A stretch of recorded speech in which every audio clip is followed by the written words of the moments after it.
Web developer बनना चाहते हो? नहीं। फुल स्टैक डेवलपर बनना चाहते हो? वो भी नहीं।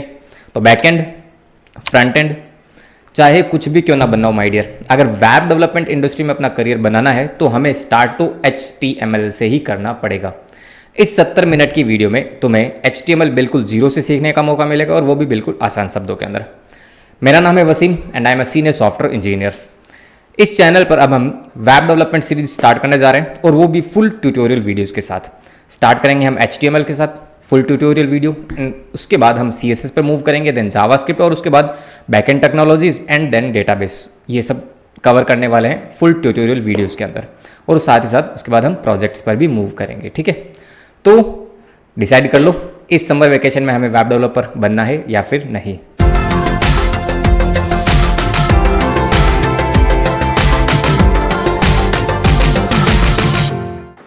देखो, HTML स्टार्ट करने से पहले मैं थोड़ा कॉन्सेप्ट आपको ये समझना जरूरी है कि आखिर वेब काम कैसे करता है। ठीक है, वेबसाइट्स जब आप ब्राउजर पर हिट करते हैं कोई भी URL, फॉर एग्जांपल youtube.com, तो कैसे वो आपके सामने आ जाती है। ठीक है, वो वेबसाइट बेसिकली कैसे लोड होकर आती है, तो वो जल्दी से मैं आपको एक्सप्लेन करता हूँ। ठीक है, तो यहाँ पर जो आप ये इमेज देख रहे हैं, कंप्यूटर ब्राउजर होगा आपका, राइट। यहाँ पर आप एक ब्राउजर ओपन करेंगे और एक रिक्वेस्ट हिट करेंगे, फॉर एग्जाम्पल youtube.com, तो आपकी वो रिक्वेस्ट कहाँ जाती है? ठीक है, आपकी वो रिक्वेस्ट जाती है ग्लोबली वर्ल्ड वाइड वेब पर, और वर्ल्ड वाइड वेब पर चेक करता है youtube.com कौन से सर्वर पर स्टोर्ड है, राइट, कौन से सर्वर के साथ लिंक है। ठीक है, तो वो ऑटोमेटिक एक कॉन्फ़िगरेशन होती है। बेसिकली आप ये कह सकते हैं कि आपने रिक्वेस्ट किया सर्वर को, लाइक मैं youtube.com एक्सेस करना चाहता हूं, तो मुझे youtube.com प्रोवाइड करें। ठीक है, तो अब होगा क्या, सर्वर के पास आपकी रिक्वेस्ट जाएगी, सर्वर ने क्या किया, जैसे ही आपकी रिक्वेस्ट को एक्सेप्ट किया, वो आपको वापस रेस्पॉन्स दे देगा। ठीक है, मतलब youtube.com पर आपको वहां पर जो भी डेटा अवेलेबल होगा starting from the home page, वो आपको एज अ रेस्पॉन्स मिल जाएगा। ठीक है, तो आपने क्या किया, रिक्वेस्ट किया, सर्वर आपको रेस्पॉन्स देगा, रिजल्ट। ठीक है, तो अब देखो रिजल्ट जो आपको मिला, आपको तो जैसे youtube.com आप देखते हैं तो आपको एक वीडियो दिखती है, राइट साइड में सजेशन वगैरह दिखते हैं, और अलग अलग वेबसाइट्स में अलग अलग एलिमेंट्स होते हैं, जैसा मैंने बताया वो HTML एलिमेंट्स होते हैं। तो जो आपको रिजल्ट मिलता है सर्वर की तरफ से, वो आपको हमेशा HTML की फॉर्म में मिलेगा। ठीक है, तो इट मींस ब्राउजर हमेशा जो रिटर्न करेगा रेस्पॉन्स, वो क्या रिटर्न करेगा, HTML को। ठीक है, अब उसके साथ साथ नो डाउट HTML के साथ साथ अलग अलग जो CSS होगी या फिर जावास्क्रिप्ट, jQuery जो भी होगी, वो भी एसोसिएटेड होगी। ठीक है, वो साथ में पूरा का पूरा एक तरीके से पैकेज आएगा हमारे पास, जो ब्राउजर रीड करेगा, और उस पैकेज का जो आउटपुट दिखना चाहिए वो हमें ब्राउजर विंडो पर दिख जाता है। ठीक है, तो ये इस तरीके से काम करता है, starting from user to server. ठीक है, तो आप आई गेस इतना समझ गए होंगे। अब हम क्या करते हैं, हम स्टार्ट करते हैं HTML से। ठीक है, बेसिकली जैसा मैंने बताया कि हमें स्टार्टिंग HTML से ही करना पड़ेगा, राइट। बेसिकली जितने भी एलिमेंट्स हैं HTML में ही होंगे। ठीक है, जब हम वेबसाइट्स वगैरह बनाएंगे। तो देखो HTML का मतलब क्या है, HTML stands for hyper text markup language. ठीक है, बेसिकली एक हाइपर टेक्स्ट मार्कअप लैंग्वेज है, जो क्या काम आती है, जो कि काम आती है वेब पेजेस को डिजाइन करने के लिए। ठीक है, एक बार फिर बोल रहा हूँ, अकेले कुछ नहीं कर सकती HTML, ये सिर्फ आपको एलिमेंट प्रोवाइड करेगी। हमें अलग लैंग्वेजेस को यूज करना पड़ेगा, जो कि मैं आगे आपको बताऊंगा, CSS वगैरह। ठीक है, तो टेंशन मत लेना और ज्यादा सोचना मत कि अकेले HTML कुछ कर सकती है। आपको सिर्फ एलिमेंट्स मिलेंगे। ठीक है, अब वो एलिमेंट्स कुछ भी हो सकते हैं, वो हम धीरे धीरे ग्रेजुअली देखते जाएंगे। तो आई गेस HTML क्या होता है वो आपको पता चल गया, और यहाँ पर आपको अलग अलग एलिमेंट्स मिलेंगे। ठीक है, अब वो हर एक एलिमेंट्स का क्या होता है, एक डिफरेंट रोल होता है कि हाँ ये एलिमेंट का ये काम रहेगा, ये एलिमेंट का ये काम रहेगा। जैसे कल एग्जांपल में मैंने बताया था कि वहाँ पर आपको एक इमेज भी दिख रही थी, कुछ लिंक्स दिख रहे थे, कुछ बटन्स दिख रहे थे, करेक्ट। तो सबका अपना अपना रोल है। ठीक है, तो HTML में अब क्या होता है, ये सामने आपके एक पेज है, HTML पेज है। ठीक है, आप सबसे पहले क्या करते हैं, हम इसको समझते हैं कि HTML में हम कोड किस तरीके से करेंगे, जो कोड करने का तरीका होगा वो क्या होगा। तो वो सबसे पहले समझ लेते हैं, कोडिंग पर हम आगे चलेंगे। तो सबसे पहली लाइन जो आप देख रहे हैं, यहां पर आपने डिफाइन किया doc type HTML। It means आपके ब्राउजर को आपने ये डिफाइन कर दिया कि ये जो डॉक्यूमेंट है ना, वो HTML टाइप का डॉक्यूमेंट है। ठीक है, बेसिकली क्या होता है, ब्राउजर और भी डिफरेंट टाइप के डॉक्यूमेंट्स को एग्जीक्यूट कर सकता है, जैसे CSS हो गया, जावास्क्रिप्ट हो गया, या फिर इमेजेस वगैरह हो गई, वो भी ब्राउजर रीड कर पाते हैं। ठीक है, तो जब आप HTML फाइल बनाएंगे, आपने स्टार्ट में ही डिफाइन कर दिया कि हाँ ये जो डॉक टाइप है वो HTML है। पर आज की डेट में क्या है ना कि कोई भी ब्राउजर आप यूज करेंगे, चाहे फायरफॉक्स यूज करें या फिर क्रोम यूज करें, सारे एडवांस्ड, अगर आप फॉर एग्जांपल ये कुछ भी नहीं लिखें तो भी वो आपकी फाइल्स चल जाएगी, कोई प्रॉब्लम आएगी नहीं। पर जो स्टैंडर्ड तरीका वो आपको फॉलो जरूर करना चाहिए, ठीक है। आप एक लर्नर है, मतलब बेसिकली आप एक बिगिनर है, तो मैं डेफिनेटली आपको रिकमेंड करूंगा कि आप स्टैंडर्ड वे में चलिए, ठीक है। तो सबसे पहली लाइन का मतलब हो गया doc type. Doc type define करने के बाद आपने डिफाइन किया HTML। अच्छा हाँ, एक बात और, HTML लैंग्वेजेस में जितने भी एलिमेंट्स हम यूज करेंगे, जो भी, इनको हम बोलते हैं टैग, ठीक है, TAG। और ये टैग स्टार्ट होते हैं और एंड होते हैं लेस देन ब्रैकेट और क्लोज, ये लेस देन ब्रैकेट और ग्रेटर देन ब्रैकेट, ठीक है, कह सकते हैं एंगल ब्रैकेट्स के अंदर। तो जो भी टैग्स या फिर जो भी एलिमेंट्स हम यूज करेंगे वो इन्हीं के अंदर करेंगे, ठीक है। HTML आपने स्टार्ट किया और HTML देखिए एंड कहाँ किया, सबसे एंड में। तो बेसिकली क्या हो गया, HTML आपने डिफाइन कर दिया, उसके अंदर बाकी का काम करेंगे, ठीक है। सेकंड नंबर जो टैग आता है वो आता है हेड। हेड के अंदर भी हम कुछ एक्सटर्नल प्रॉपर्टीज या फिर उस डॉक्यूमेंट से रिलेटेड जितने भी मेटा डेटा या फिर अदर CSS फाइल्स वगैरह जो होंगी वो हम यूज करेंगे हेड सेक्शन के अंदर, जो कि हमारे HTML को सपोर्ट करेगी आगे, ठीक है। आगे मैं आपको एक्सप्लेन करूंगा कि कैसे करेंगे, ठीक है। यहाँ पर अभी जैसे हेड के अंदर आपको एक टाइटल टैग दिख रहा है, पेज टाइटल, यहाँ पर आप कुछ भी टाइप कर सकते हैं, जो भी आपका वो पर्टिकुलर पेज होगा उसके अकॉर्डिंग, ठीक है। तो हेड स्टार्ट किया और हेड को क्लोज भी किया। मेक श्योर क्लोज करते रहे, आप स्लैश भी लगाएंगे, ठीक है। तो आपने टैग आपका क्लोज हो चुका है हेड। उसके बाद हमारा सबसे इंपॉर्टेंट टैग आता है बॉडी, ठीक है। बॉडी के अंदर हम हमारा सारा HTML लिखेंगे जो कि हमें उस वेब पेज के अंदर यूज करना है, ठीक है। अब यहाँ पर जैसे फॉर एग्जांपल मैंने सिंपली 2 टैग यूज किए हुए, H1 for headings and P tag for paragraph. Next video के अंदर मैं आपको एग्जांपल के साथ बताऊंगा कि H1 और P टैग का क्या रोल होता है। आज की वीडियो में बस इतना समझिए कि HTML का जो डॉक्यूमेंट होता है वो किस तरीके से काम करता है, कैसे आपको डिफाइन करना है। सबसे पहले डॉक टाइप कैपिटल्स में ही लिखना है, देन HTML टैग को स्टार्ट करना है और एंड कर देना है और उसके अंदर आ जाना है, ठीक है।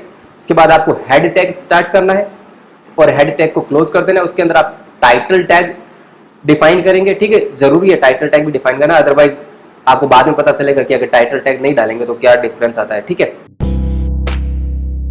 आज से हम स्टार्ट करने जा रहे हैं HTML के एलिमेंट्स को, ठीक है। तो सबसे पहले आपको क्या करना है, अपने सिस्टम के अंदर किसी भी ड्राइव के अंदर एक फोल्डर बना लेना है, वेब डेवलपमेंट, ठीक है। ट्राई ये कीजिए वही नाम आप यूज कीजिए जो मैं यूज कर रहा हूँ, ताकि कॉन्फ्लिक्ट ना हो कुछ भी, ठीक है। तो मैंने एक फोल्डर बनाया वेब डेवलपमेंट सीरीज नाम से, ठीक है। मैं आपको दिखा देता हूँ मेरा फोल्डर, ठीक है। ये मैंने एक फोल्डर बना रखा है वेब डेवलपमेंट सीरीज। अब आपको उसके बाद क्या करना है, अपना एडिटर ओपन कर लेना है, विजुअल स्टूडियो कोड, जो कि मैंने रिकमेंड किया स्टार्टिंग वीडियो से। देखो सबसे पहली बात ये कि एडिटर आप कोई सा भी यूज कर सकते हैं, मार्केट में और सारे भी अवेलेबल है। आप गूगल पे सिंपली सर्च करके देखिए। HTML जो है ना वो आप चाहे तो आप नोटपैड से भी लिखना शुरू कर सकते हैं, पर नोटपैड यार जाहिर सी बात है बहुत पुराना सॉफ्टवेयर, बहुत लिमिटेड फीचर्स के साथ, आपको वहां पर हर एक करेक्टर को टाइप करना पड़ता है, राइट। इसीलिए हम थोड़ा एडवांस सॉफ्टवेयर की तरफ जाते हैं जहाँ पे हमें सजेशंस मिल सके, हमारा काम थोड़ा जल्दी हो सके, ठीक है।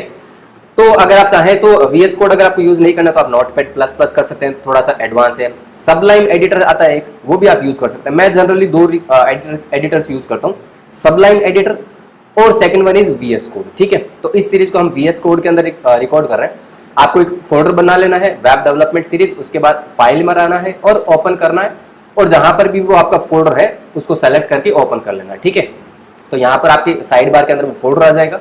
इस फोल्डर में आकर आपको यहाँ पे जो सबसे नंबर 1 आइकन दिख रहा है, ठीक है, न्यू फाइल का, उस पर क्लिक करना है और आपको एक फाइल बना लेनी है index.html। अब index.html क्यों, index.html इसलिए बिकॉज जब भी आप कोई वेबसाइट बनाते हैं ना, तो आपका जो होम पेज होता है, मतलब कह सकते हैं लैंडिंग पेज, जैसे ही आपका कोई डोमेन हिट करता है ब्राउजर पे, ठीक है, तो जो पेज आपके सामने लोड होता है सबसे पहले उसको लैंडिंग पेज बोलते हैं और कह सकते हैं होम पेज भी बोलते हैं, ठीक है। तो उसका नाम हमेशा इंडेक्स होना चाहिए। अगर आप HTML यूज करें तो index.html होगा, जब जिस दिन PHP वगैरह यूज करेंगे तो उस टाइम index.php वगैरह हो जाएगा, ठीक है। तो वो बाद में देखेंगे।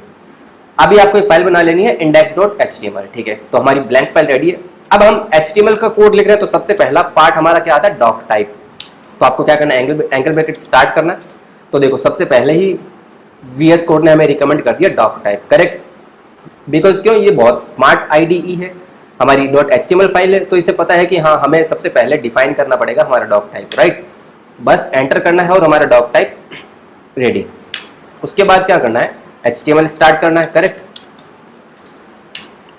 Angle bracket, then HTML ready, then उसके बाद हेड टैग रेडी। इसके अंदर हम टाइटल यूज करेंगे, हमारा टाइटल आप कुछ भी डिफाइन कर दीजिए, for example home, for example HTML home, ठीक है। उसके बाद हेड से बाहर आएंगे और यहाँ पे हम डिफाइन करेंगे हमारी बॉडी टैग, ठीक है। तो इतना हमारा रेडी है लास्ट वीडियो के अकॉर्डिंग, ठीक है। अब जैसा मैंने बताया था कि हम बॉडी टैग के अंदर ही हमारे जो बेसिक एलिमेंट्स हैं जो कि हमें ब्राउजर पर रिटर्न होंगे वो यूज करेंगे, ठीक है। तो आज हम देखते हैं सबसे पहले हेडिंग्स और पैराग्राफ टैग्स को, ठीक है।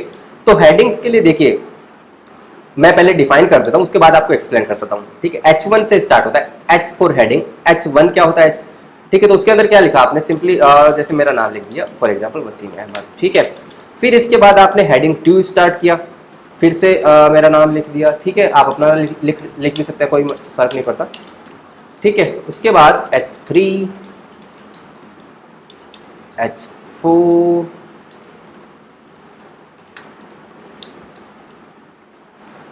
H5 एंड H6, ठीक है। ये हमारी हेडिंग्स हो गई सारी। और मैं लास्ट में एक पी टैग स्टार्ट करता हूं, लॉरेम इप्सम, ये डमी टेक्स्ट है, ठीक है।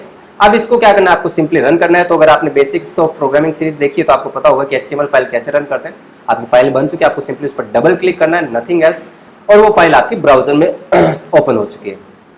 अब आपको कुछ टेक्स्ट दिख रहा है, सबसे पहले वसीम अहमद बहुत बड़े टेक्स्ट में, देन उससे छोटा, देन उससे छोटा, देन उससे छोटा, देन उससे छोटा, और देन बहुत छोटा, और लास्ट में हमारा जो पी टैग था, राइट। तो HTML के अंदर जनरली क्या होता है, 6 टाइप्स की हेडिंग होती है, starting from H1 to H6, ठीक है।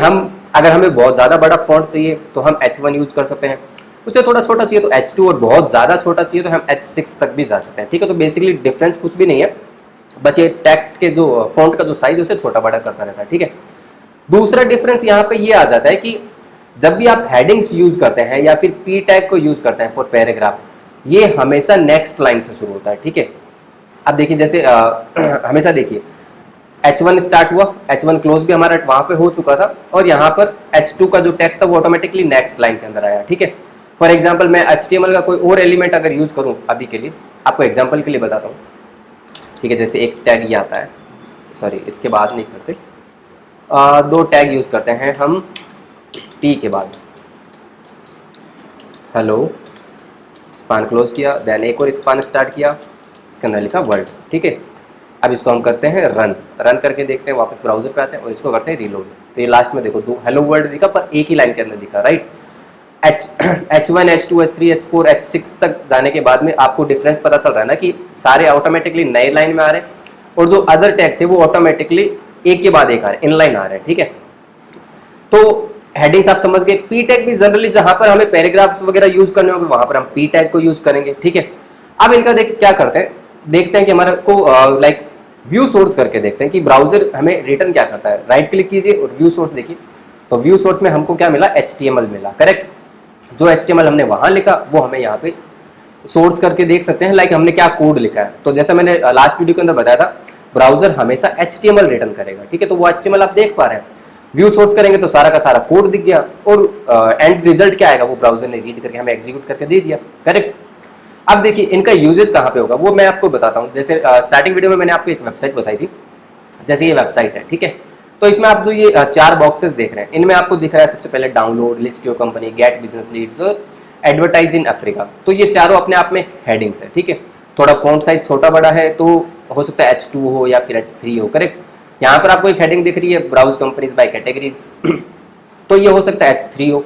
यहाँ पर ये हेडिंग दिख रही है, what products you are looking for, ये बहुत बड़ी है तो ये हो सकता है H1 हो, करेक्ट। इस पर भी आप राइट क्लिक करके व्यू पेज सोर्स करेंगे तो आपको सारा कुछ दिख जाएगा, ठीक है। और दूसरा तरीका, सिंपल तरीका क्या होता है, आपको जिस लाइन का कोड देखना है उसको सिंपली सेलेक्ट करो या फिर वहीं पर राइट क्लिक करके इंस्पेक्ट करो, ठीक है। इंस्पेक्ट करोगे तो यहाँ पर आपको एलिमेंट्स के अंदर पूरा का पूरा सोर्स कोड दिख जाएगा, ठीक है। तो यहाँ पर देखो, यहाँ पे ये H2 टैग यूज हो रखा है, ओके।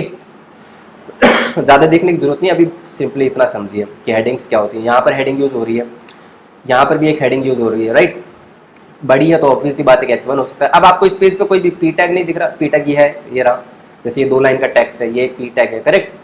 तो H1 और P1 सॉरी हेडिंग्स और पी टैग आप समझ गए होंगे, हेडिंग्स किस लिए यूज आती है और पैराग्राफ्स किस लिए यूज आते हैं, ठीक है। HTML के अंदर टेक्स्ट फॉर्मेटिंग कैसे करते हैं वो देखते हैं। टेक्स्ट फॉर्मेटिंग से आप क्या समझते हैं, जैसे आप व्हाट्सएप पे यूज करते हैं ना, कई बार चैट करते हैं, तो कुछ टेक्स्ट को आप बोल्ड में लिख के भेजते हैं, कुछ टेक्स्ट को आप इटैलिक में लिख के भेजते हैं, राइट। या फिर कई बार आपने देखा होगा कि एमएस वर्ड वगैरह में आप कुछ टेक्स्ट का अंडरलाइन कर सकते हैं, या फिर कई टेक्स्ट को आप हाईलाइट करने के लिए काइंड ऑफ बुकमार्क कर सकते हैं, राइट। तो ये एक तरीके की टेक्स्ट फॉर्मेटिंग होती है, ओके। तो डिफरेंट डिफरेंट जगह पे आप यूज करते हैं, पर HTML के अंदर, वेब पेज के अंदर भी आपको कई बार जरूरत पड़ सकती है इन टाइप की टेक्स्ट फॉर्मेटिंग की। तो वो कैसे करते हैं वो देखते हैं, ठीक है। तो सबसे पहले समझते हैं बोल्ड टैग क्या होता है। फॉर एग्जाम्पल आपको बोल्ड टैग यूज करना है, तो मैं एक P टैग स्टार्ट करता हूँ और यहाँ पर मैंने लिखा दिस इज बोल्ड टेक्स्ट, ठीक है। अब अगर मैं इसको जाके रन करूंगा ब्राउजर पे, तो आई गेस जैसा आपने लास्ट वीडियो के अंदर देखा था, कुछ सिंपल सा प्रिंट हो गया, ठीक है। अब यहाँ पे कुछ भी बोल्ड नहीं है। बोल्ड अगर आपको करना है तो आपको दो टैग यूज कर सकते हैं। सबसे पहले आप बी टैग यूज कर सकते हैं। जिस भी कैरेक्टर को, सॉरी जिस भी वर्ड को, सिंगल कैरेक्टर को, या फिर जिस पूरे वर्ड को, या फिर पूरी की पूरी लाइन को आपको अगर बोल्ड करना है, तो सिंपली बी टैग के अंदर आप वो वर्ड रख दीजिए, ठीक है। तो अब अगर आप रीलोड करके देखेंगे तो आपका ये बोल्ड टेक्स्ट बोल्ड हो चुका है, करेक्ट। सेकंड इसका तरीका होता है, इसी को मैं कॉपी पेस्ट करता हूं, और बी टैग की बजाय आप स्ट्रॉन्ग टैग भी यूज कर सकते हैं, ठीक है। डिफरेंस कुछ नहीं है, दोनों में सेम है, ठीक है। तो स्ट्रॉन्ग हो गया, बोल्ड टैग हम सब समझ चुके। अब हम देखते हैं कि इटैलिक कैसे करते हैं। तो इटैलिक के लिए मैंने नया पी टैग स्टार्ट किया, this is italic text. Italic text का मतलब ये होता है कि थोड़ा सा टेक्स्ट आपको टेढ़ा दिखता है, करेक्ट। तो रीलोड करेंगे तो सिंपल आएगा। अब मैं पूरे के पूरे पैराग्राफ को ही इटैलिक कर देता हूं। मैं क्या करता हूं, आई टैग से इसको इटैलिक कर सकता हूं, ठीक है। मैं जल्दी जल्दी कर रहा हूँ, आप अपने लेवल पे प्रैक्टिस जरूर कीजिएगा, ठीक है। मैं ऐसा नहीं है कि एक एक टैग को प्रॉपर डेफिनेशन करके समझाऊंगा, ऐसा नहीं होगा, अदरवाइज तो वीडियो बहुत लंबी हो जाएगी, ठीक है। मैं आपको इनका यूजेस बता रहा हूँ कि किस टैग के थ्रू क्या वर्क होगा, तो आप अपने लेवल पे उनकी प्रैक्टिस कीजिए, ठीक है। अगेन मैं क्या करता हूँ, एक टैग और यूज करता हूँ, EM से भी हमारा टेक्स्ट इटैलिक हो सकता है, ये देखिए, right. EM means emphasised text, ठीक है। नेक्स्ट वन इज, हमने बोल्ड देख लिया, इटैलिक देख लिया। अब हम देखते हैं लाइक फॉर एग्जांपल बुकमार्क की काइंड ऑफ किसी टेक्स्ट को अगर हमें हाईलाइट करना हो तो वो हम कैसे कर सकते हैं, ठीक है। For example this is bookmark text. अब इस लाइन के अंदर मुझे ये जो वर्ड है ना बुकमार्क, ये मुझे काइंड ऑफ अलग से दिखना चाहिए, हाईलाइट करना। तो मेरे को क्या करना, सिंपली एक टैग यूज करूंगा मैं, मार्क, MARK, और उसको जाके क्लोज कर दूंगा बुकमार्क के बाद। तो देखिए दिस इज बुकमार्क टेक्स्ट। अभी जो रेड येलो कलर आ रहा है वो ब्राउजर डिपेंडेंट है, वो ऑटोमेटिक आता है, ठीक है। नेक्स्ट लाइन में चलते हैं, हमारा हाईलाइट वाला टेक्स्ट भी हो गया, बुकमार्क वाला भी। अब हम देखते हैं डिलीट टेक्स्ट। कई बार आप देखते हैं ना कि फॉर एग्जांपल कुछ गलत लिख जाता है, तो वहां पे वर्ड के बीच में एक लाइन होती है, तो उसको डिलीट टेक्स्ट बोलते हैं, यहाँ पे डिलीटेड टेक्स्ट जनरली। तो मैं लिखता हूँ दिस इज डिलीटेड टेक्स्ट, ठीक है। अब डिलीटेड मुझे वैसे दिखाना है as a kind of deleted, तो मैं क्या करूंगा, इसके पहले एक टैग स्टार्ट करूंगा डेल, DEL, और डिलीटेड के बाद में जाके उस एंड कर दूंगा। तो ये देखिए डिलीटेड आपको दिख रहा है ना। मैं इसको थोड़ा जूम करके दिखा देता हूँ ताकि आप थोड़ा और इजीली समझ पाए, ठीक है। डिलीटेड के आपको बीच में लाइन दिख गई, ओके। तो हमारा डिलीटेड टेक्स्ट भी हो गया, फॉर्मेटिंग टैग भी हो गया। उसके बाद देखते हैं इंसर्ट, अंडरलाइन। फॉर एग्जांपल आपको किसी वर्ड को थोड़ा सा हाईलाइट करना है विद अंडरलाइन, तो आप एक नया टेक्स्ट स्टार्ट कीजिए, दिस इज अंडरलाइन टेक्स्ट, ठीक है। अब यहाँ पर टेक्स्ट को आपको फॉर एग्जांपल अंडरलाइन करना है, तो आप एक टैग स्टार्ट करेंगे INS, और जहां तक आपको अंडरलाइन दिखाना है उसके बाद जाके बंद कर देंगे। तो ये देखिए this is underline text to you, तो वो पर्टिकुलर वर्ड विद अंडरलाइन आ गया, ठीक है। अब दो टैग और देखते हैं, one is subscript and second one is superscript. Subscript का मतलब क्या होता है, सबस्क्रिप्ट का मतलब ये, जैसे सॉरी पहले सुपरस्क्रिप्ट देखते हैं। सुपरस्क्रिप्ट का मतलब क्या होता है, जैसे 2 की पावर 2, ठीक है। और सबस्क्रिप्ट का मतलब क्या होगा, 2 बेस 2, मतलब 2 के नीचे 2, और 2 स्क्वायर 2 का मतलब वो हो गया सुपरस्क्रिप्ट। इसको प्रैक्टिकल करके देखते हैं कैसे होगा। मैंने एक नया टैग स्टार्ट किया, सुपरस्क्रिप्ट कॉलन रखा और 2 लिखा, ठीक है। अब मुझे ये दो जो है ना आगे वाला, वो मुझे kind of as a superscript चाहिए, तो मैंने कोई टैग स्टार्ट करना है SUP, और जहां तक मुझे चाहिए वहां तक मैं कर दूंगा एंड। तो ये देखिए 2 की पावर 2, मतलब आगे वाला जो 2 है ना वो एज ए सुपरस्क्रिप्ट आ गया। ये वर्ड कितना भी लंबा हो सकता है, आप कुछ भी लिख सकते हैं इसके आगे, ठीक है। सिंपली वो कंटिन्यूअस चलता रहेगा, ठीक है।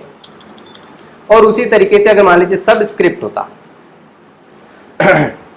तो SUB सबस्क्रिप्ट, तो यहाँ पे पी रिप्लेस हो जाएगा बी से, और यहाँ पर एंडिंग टैग पर भी पी रिप्लेस हो जाएगा बी से। तो ये देखिए सबस्क्रिप्ट में क्या हो गया, 2 के नीचे 2 आ गया, ठीक है। तो ये कुछ टेक्स्ट फॉर्मेटिंग एग्जांपल्स हैं। आपको हो सकता है डिफरेंट वेब पेजेस में कभी जरूरत पड़े इनकी, तो इनकी प्रैक्टिस कीजिए, ठीक है। जिस दिन जरूरत पड़े उस दिन यूज कर लीजिएगा। मेक श्योर जितने भी ये टैग्स मैं आपको एक्सप्लेन कर रहा हूँ उनकी प्रैक्टिस जरूर करना, एक बार तो अपने हाथ से जरूर निकालना, ठीक है।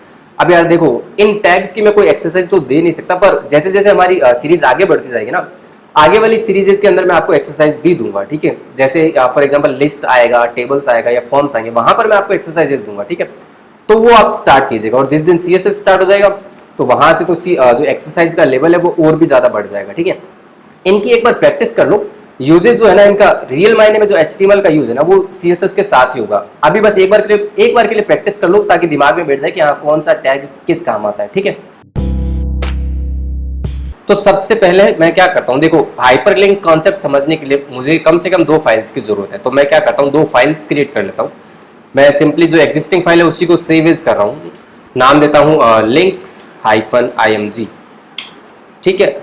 इसको मैं टाइटल चेंज कर देता हूँ, टाइटल मैंने चेंज कर दिया links-img1, ओके। और अंदर का जो बॉडी कंटेंट है वो डिलीट कर देता हूँ, और यहाँ पर बस एक हेडिंग डिफाइन कर देते हैं, दिस इज पेज 1, ठीक है। और मैं क्या करता हूँ, इसी पेज को सेव एज करता हूँ और एक नया पेज बना लेता हूँ। आगे बस मैंने 2 लगा दिया, और यहाँ पे मैंने टाइटल भी चेंज कर दिया, और यहाँ पर मैंने 1 को कर दिया 2, ताकि हम डिफरेंशिएट कर सकें। अब देखो हाइपरलिंक जनरली क्या होता है, जब भी हम वेबसाइट्स यूज करते हैं तो एक पेज से दूसरे पेज पे जो हम नेविगेट करते हैं, ठीक है, वो हाइपरलिंक की मदद से करते हैं, ठीक है। अब HTML के अंदर हम हाइपरलिंक कैसे क्रिएट करते हैं वो समझते हैं। मैं क्या करता हूँ, हाइपरलिंक क्रिएट करने के लिए HTML के अंदर जो टैग यूज आता है वो होता है anchor tag. Anchor tag start होता है ए टैग से, क्लोज कर सकते हैं, और इसके बीच में हमें वो टेक्स्ट लिखना है जो कि हम एंड यूजर को दिखाना चाहते हैं, ठीक है। फॉर एग्जांपल मैंने यहाँ लिख दिया पेज 2। ये टेक्स्ट कुछ भी हो सकता है, बस ऐसा टेक्स्ट होना चाहिए जिससे यूजर समझ सके कि हाँ मैं इस पर अगर क्लिक करूंगा तो मैं पर्टिकुलर पेज पे मूव हो जाऊंगा, ठीक है। अब देखो, अगर मैं इसको इतना ही रीलोड करता हूँ, रीलोड करने पे क्या आउटपुट आता है वो देखते हैं। मैंने रीलोड किया तो देखिए यहाँ पे हेडिंग हमें दिख रही है, पेज 2 दिख रहा है, और यहाँ पे ऊपर टाइटल भी दिख रहा है, ठीक है। अभी तक मैंने शायद प्रीवियस वीडियोस के अंदर टाइटल का यूज नहीं बताया था। तो टाइटल बेसिकली जो आप डिफाइन करते हैं वो ब्राउजर का जो टैब एक्टिव होता है वहां पर दिखता है, ठीक है, टॉप बार में। अब क्या है, अभी तक तो पेज 2 सिंपल एक टेक्स्ट दिख रहा है। अब ये भी हाइपरलिंक क्रिएट नहीं हुआ। इसको लिंक क्रिएट करने के लिए जो एंकर टैग हमने यूज किया वहां पर एक एट्रीब्यूट यूज करना पड़ेगा, href = डबल कोटेशन, और यहाँ पर हमें उस पेज का पाथ रखना पड़ेगा, उस HTML पेज का जिस पर हमें रीडायरेक्ट करना है। तो हमें किस पेज पर रीडायरेक्ट करना है, links-img2.html, राइट। अब यहाँ पर मैंने href एट्रीब्यूट यूज किया। तो एट्रीब्यूट क्या है, एट्रीब्यूट जनरली क्या होता है, कई सारे HTML टैग्स हम आगे और यूज करेंगे जिनमें एट्रीब्यूट्स भी हमें यूज करेंगे। एट्रीब्यूट जनरली उस टैग की ही प्रॉपर्टीज होती है जो कि उस पर्टिकुलर टैग को एक्शन परफॉर्म करवाने में मदद करती है, ठीक है। अब अगर हम उसको उस पर्टिकुलर टैग को उस एट्रीब्यूट के बिना यूज करेंगे तो वो किसी यूज का नहीं रहेगा, उसकी फंक्शनैलिटी प्रॉपर रन नहीं हो पाएगी, राइट। जैसा अभी हमने देखा href हमने नहीं लिखा था तो पेज 2 एक नॉर्मल टेक्स्ट की तरह दिख रहा था। अब मैंने href डिफाइन कर दिया, तो देखिएगा क्या डिफरेंस आता है। तो अब क्या करते हैं, सिंपली ब्राउजर पर चलते हैं और उसको रीलोड करते हैं। तो देखिए अब यहाँ पर पेज 2 के नीचे आपको एक अंडरलाइन दिख रही है, राइट, और सिंपली इसका कलर भी चेंज हो चुका है। इसका मतलब ये है एक हाइपरलिंक क्रिएट हो चुका है। अगर मैं इस पर माउस लेके जाऊंगा तो इसका जो हमारा जो डिफॉल्ट आइकन था कर्सर वो भी चेंज हो चुका है। डिफॉल्ट तो एरो होता है, जैसे ही हम हाइपरलिंक पर लेके जाते हैं तो उसका जो आइकन होता है वो डिफरेंट हो जाता है, एक हैंड का आइकन आ जाता है। अब आप उस पर जैसे ही क्लिक करेंगे तो हमारा पेज 2 लोड हो चुका है, राइट। ये हमें हेडिंग दिख रही है तो हम एक आइडिया लग गया ना कि हाँ हमारा पेज 2 आ चुका है। तो हाइपरलिंक इस तरीके से काम करता है। अब हम चलते हैं पेज 2 पर, और पेज 2 पर जाकर भी एक हाइपरलिंक क्रिएट कर देते हैं जो कि हमें वापस पेज 1 पर ले जाए, राइट। links-html, और मैंने इस पर क्लिक टेक्स्ट लिख दिया पेज 1। अब अगर मैं पेज 2 को रीलोड करूंगा तो यहाँ पर हमें पेज 1 का लिंक दिख गया। अगर मैं इस पर क्लिक करूंगा तो हम वापस पेज 1 पर आ गए। पेज 1 से पेज 2 पर जाना है तो वहां पर लिंक ऑलरेडी दिया हुआ है, ठीक है। अगर हम n number of hyperlinks create भी कर सकते हैं, मेक श्योर, ठीक है। अगर फॉर एग्जांपल मुझे अलग अलग नहीं करने, दोनों ही दिखाने हैं दोनों पेजेस पे। जनरली ये सही तो होता है ना कि आप एक पेज से दूसरे पेज पे जाते हैं, तो ऐसा थोड़ी है कि एक पेज पे तो पेज 2 का लिंक दिखता है और पेज 2 पर पेज 1 का दिखता है, ऐसा नहीं होता, सारे दिखते हैं, राइट। अब मैं क्या करता हूँ, यहाँ पर पेज 2 कर दिया और हमारा जो 1 था उस पर भी पेज 1 डिफाइन कर देते हैं, ठीक है, ताकि इजीली एक्सेस हो सके। अब जाके हम रीलोड करते हैं, यह भी हमारा पेज 2 है। तो देखिए पेज 1 पे अगर मैं क्लिक करूंगा तो पेज 1 पे, पेज 2 पे क्लिक करूंगा तो पेज 2 पे, और अगर पेज 2 से ही पेज 2 पे क्लिक करूंगा तो कोई डिफरेंस नहीं आएगा, बिकॉज सेम पेज रीलोड हो रहा है, राइट। तो ये तो हो गए हमारे हाइपरलिंक। हाइपरलिंक के अंदर हमें एक और एट्रीब्यूट मैं आपको बताता हूँ, वो समझिए। href से क्या होता है, उस पर्टिकुलर पेज का पाथ हम रखते हैं जिस पर हमें रीडायरेक्ट करना है, ठीक है। अब एक एट्रीब्यूट मैं यूज करता हूँ टारगेट, और इसके अंदर प्रॉपर्टी असाइन करता हूँ अंडरस्कोर ब्लैंक। तो देखिए क्या रिजल्ट दिखता है। अब मैं क्या चाहता हूँ, पहले पेज 1 पे चलता हूँ और रीलोड किया और पेज 2 पे मैंने क्लिक किया, तो देखिए एक न्यू टैब में ओपन हो गया। इट मींस टारगेट क्या करता है, टारगेट ये डिफाइन, टारगेट के अंदर मैंने वैल्यू क्या रखी, अंडरस्कोर ब्लैंक। इसका मतलब ये कि जो भी आप पेज पर जाएंगे, जिस भी पेज पर रीडायरेक्ट होंगे, वो हमेशा न्यू टैब के अंदर ओपन हो जाएगा अगर आपने टारगेट के अंदर ब्लैंक असाइन किया है, underscore blank. Okay, so I hope hyperlink कैसे काम करते हैं वो आपको अच्छे से समझ में आ गया होगा। मेक श्योर इसकी प्रैक्टिस जरूर कर लेना, ठीक है। अब हम देखते हैं कि इमेजेस को कैसे कॉल किया जाता है वेब पेजेस पर, ठीक है। तो इमेजेस को कॉल करने के लिए HTML के अंदर एक टैग होता है img, जो कि वहीं पर क्लोज हो जाता है, ठीक है। बेसिकली img जो टैग है वो एक नॉन क्लोजिंग टैग है, मतलब आपको इसको एंगल ब्रैकेट के साथ स्लैश लगाकर img लिखने की जरूरत नहीं है, ठीक है। इसको आपने जहां पर ये एंगल ब्रैकेट क्लोज हो रहा है वहीं पे आप स्लैश लगा दीजिए, ये क्लोज हो चुका है, ठीक है। HTML के अंदर बहुत सारे टैग ऐसे भी होते हैं जो कि नॉन क्लोजिंग टैग होते हैं, जस्ट लाइक img टैग, ठीक है। तो img टैग भी अपने आप में काम नहीं करेगा, यहां पर आपको इमेजेस को कॉल करना है। तो href की तरह यहां पर भी एक टैग एट्रीब्यूट होगा src for source is equals to double quotation. अब यहां पर आपको उस इमेज का पाथ रखना है जो भी इमेज आप अपने वेब पेज के अंदर यूज करना चाहते हैं। जैसे हमारे फोल्डर के अंदर एक इमेज है ship.jpg, ठीक है, मैं आपको फोल्डर दिखा देता हूँ, ये रही हमारी इमेज। इसी इमेज को हमें हमारे ब्राउजर पे कॉल करना है, ठीक है। तो मैं क्या करता हूँ, सिंपली जाके पेज को रीलोड करता हूँ, तो देखिए हमारी इमेज कॉल हो चुकी है, ठीक है। अब ये बहुत बड़ी इमेज दिख रही है, इसकी हाइट विड्थ को हम कंट्रोल करते हैं, वो कैसे करेंगे, तो सिंपली एक और इसका एट्रीब्यूट होता है विड्थ में मैंने लिख दिया 300 पिक्सल से। मेक श्योर हाइट में इसकी लिख देता हूँ फॉर एग्जांपल 150, ठीक है। इसको जाके फिर से रीलोड करते हैं, तो देखिए 300 इसकी विड्थ होगी और हाइट 150 हो गया। अभी देखिए आपको ये दिख रहा है पेज 1, पेज 2 एंड इमेज तीनों एक इनलाइन में आ रहे हैं। जैसा मैंने लास्ट वीडियोस के अंदर बताया कि HTML के अंदर जो भी टैग्स आप यूज करते हैं, generally most of the time सभी इनलाइन यूज होते हैं, ठीक है। हेडिंग्स, पैराग्राफ टैग्स, ये कुछ टैग्स होते हैं जो कि पूरे के पूरे ब्लॉक को यूज करते हैं, ऑटोमेटिकली न्यू लाइन के अंदर आ जाते हैं, ठीक है। तो अब इसको नई लाइन में कैसे लाइन, उसके लिए आपको क्या करना है, एक टैग को यूज करना है br क्या करता है, लाइन को ब्रेक कर देता है, ब्रेक लाइन, ओके। तो अगर आप एक बार br लिखेंगे तो एक बार, 2 बार लिखेंगे तो 2 बार, 3 बार लिखेंगे तो वो 3 बार लाइन को ब्रेक कर देगा, ठीक है। तो इमेज हमारी क्या होगी, नीचे आ गई। अब यहाँ पर क्या है, इमेज टैग के अंदर एक और एट्रीब्यूट होता है which is ALT stands for alternative text, alternate text, ठीक है।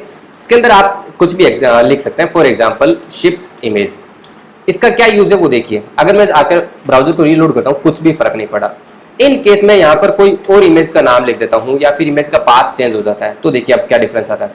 यहाँ पर इमेज का एक आइकन सा आ गया, बिकॉज हमें वो इमेज मिली नहीं, पर जो ऑल्ट टेक्स्ट के अंदर मैंने टेक्स्ट लिखा वो यहाँ पर विजिबल हो गया। इट मीन्स अगर आपकी इमेज बाई चांस डिलीट हो जाती है या फिर जो भी आपने पाथ दिया है उस पाथ पर इमेज नहीं मिलती, तो अल्टरनेट टेक्स्ट उस जगह पे डिस्प्ले होने लग जाता है, ठीक है।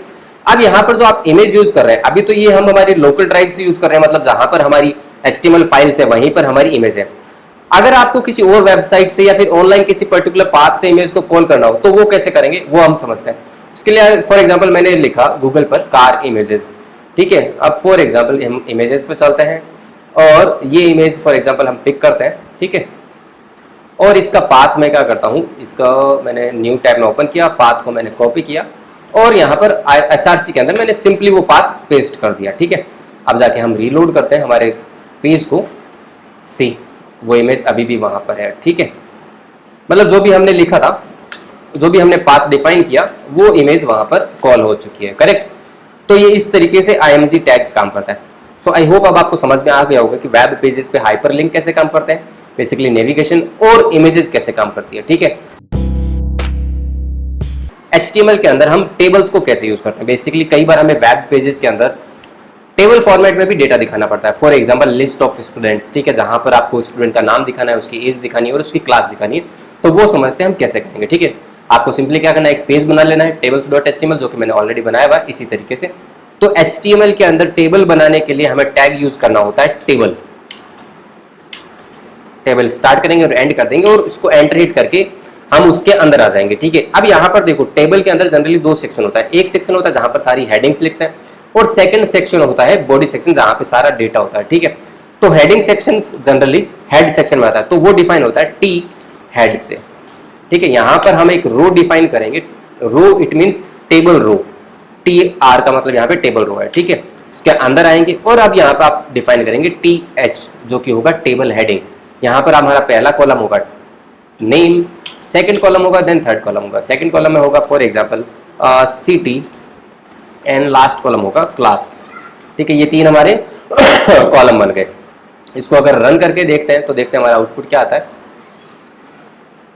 तो देखिए आउटपुट हमारा क्या आ रहा है, टेबल एग्जाम्पल जो हेडिंग है और नेम सिटी क्लास हमें एज ए हेडिंग दिख रही है, पर अभी भी ये टेबल का लुक नहीं लिया। टेबल का लुक देने के लिए इसको हमें क्या करना है, बॉर्डर असाइन करना पड़ेगा। तो जो टेबल टैग है वहां पर आप एक एट्रीब्यूट यूज करेंगे बॉर्डर इज इक्वल्स टू 1, ठीक है। और कुछ विड्थ असाइन कर देंगे जैसे हमने IMG टैग के अंदर किया था 300 पिक्सल्स, ठीक है। तो देखिए अब ये टेबल का लुक आ गया, राइट। नेम हमने डिफाइन कर दिया, सिटी और क्लास हमारी होगी टेबल हेडिंग्स।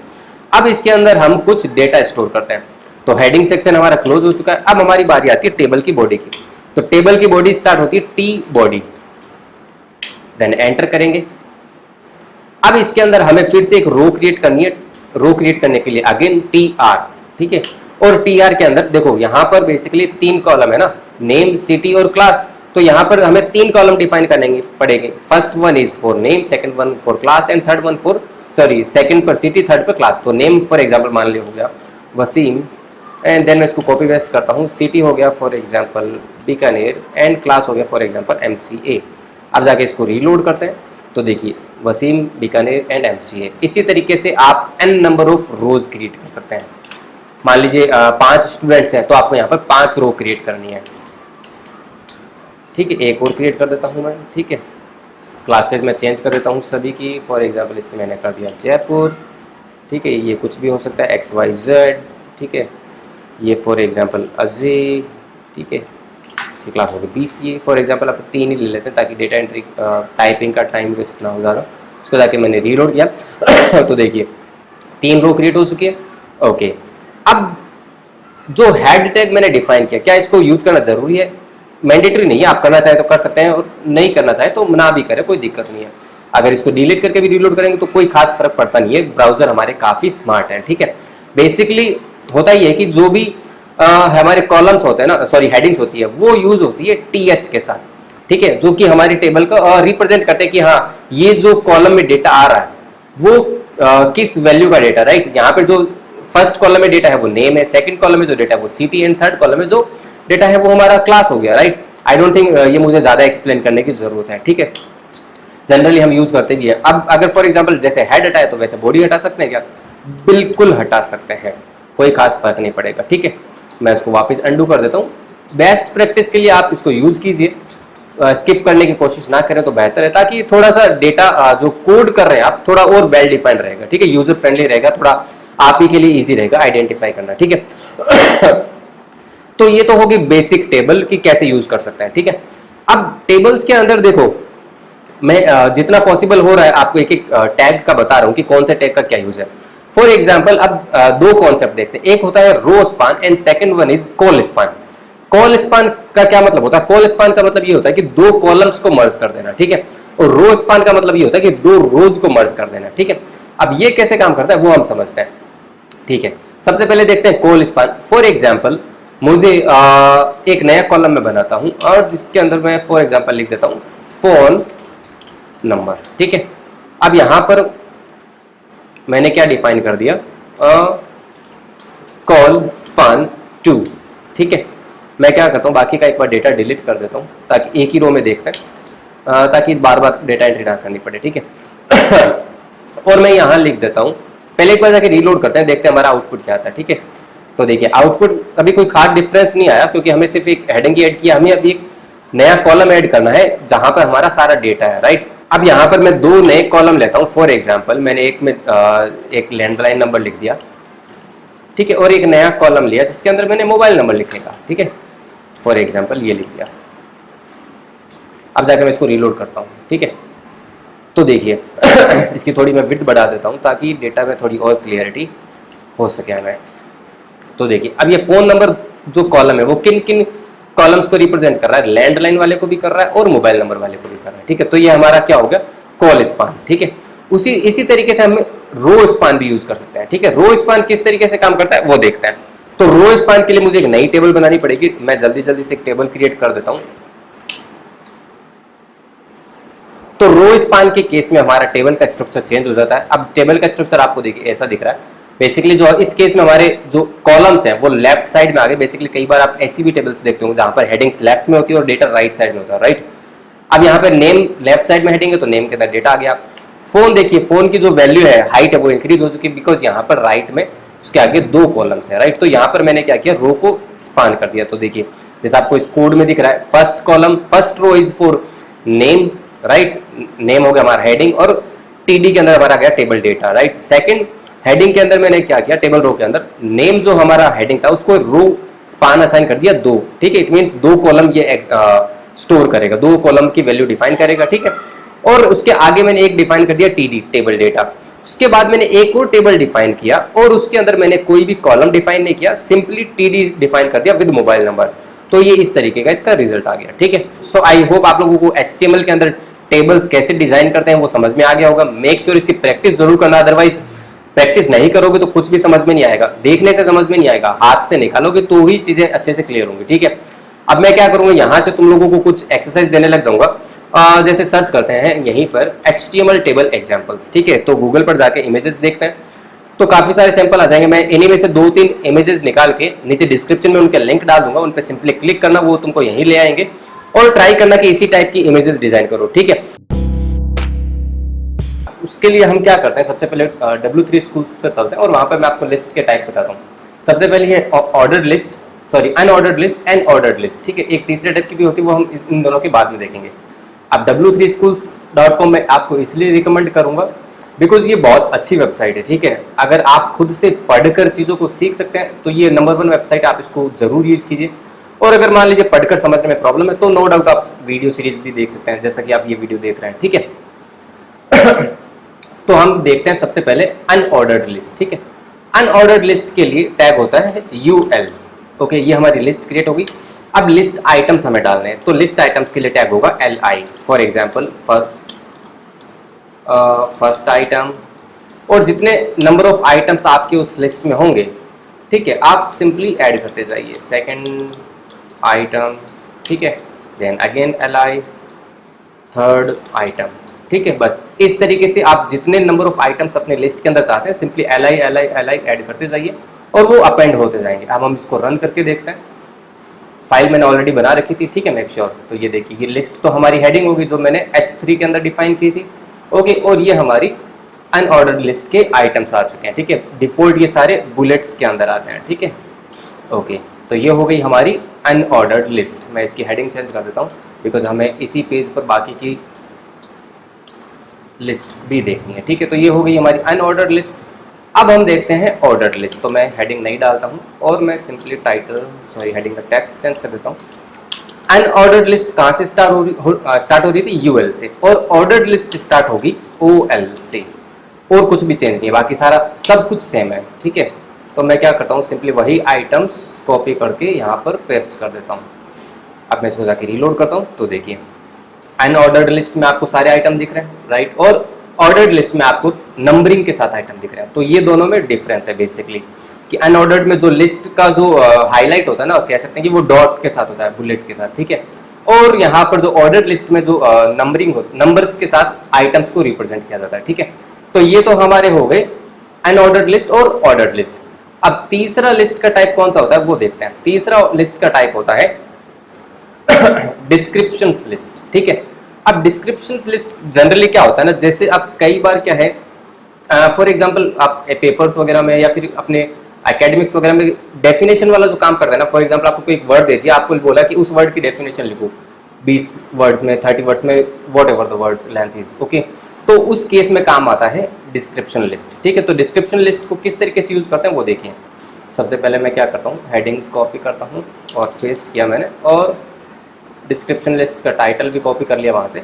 अब ठीक, अब हम डिस्क्रिप्शन लिस्ट को क्रिएट करते हैं। तो डिस्क्रिप्शन लिस्ट क्रिएट होती है जैसा हमें उस डिस्क्रिप्शन के अंदर डी आता है, तो DL से स्टार्ट होगी, ठीक है।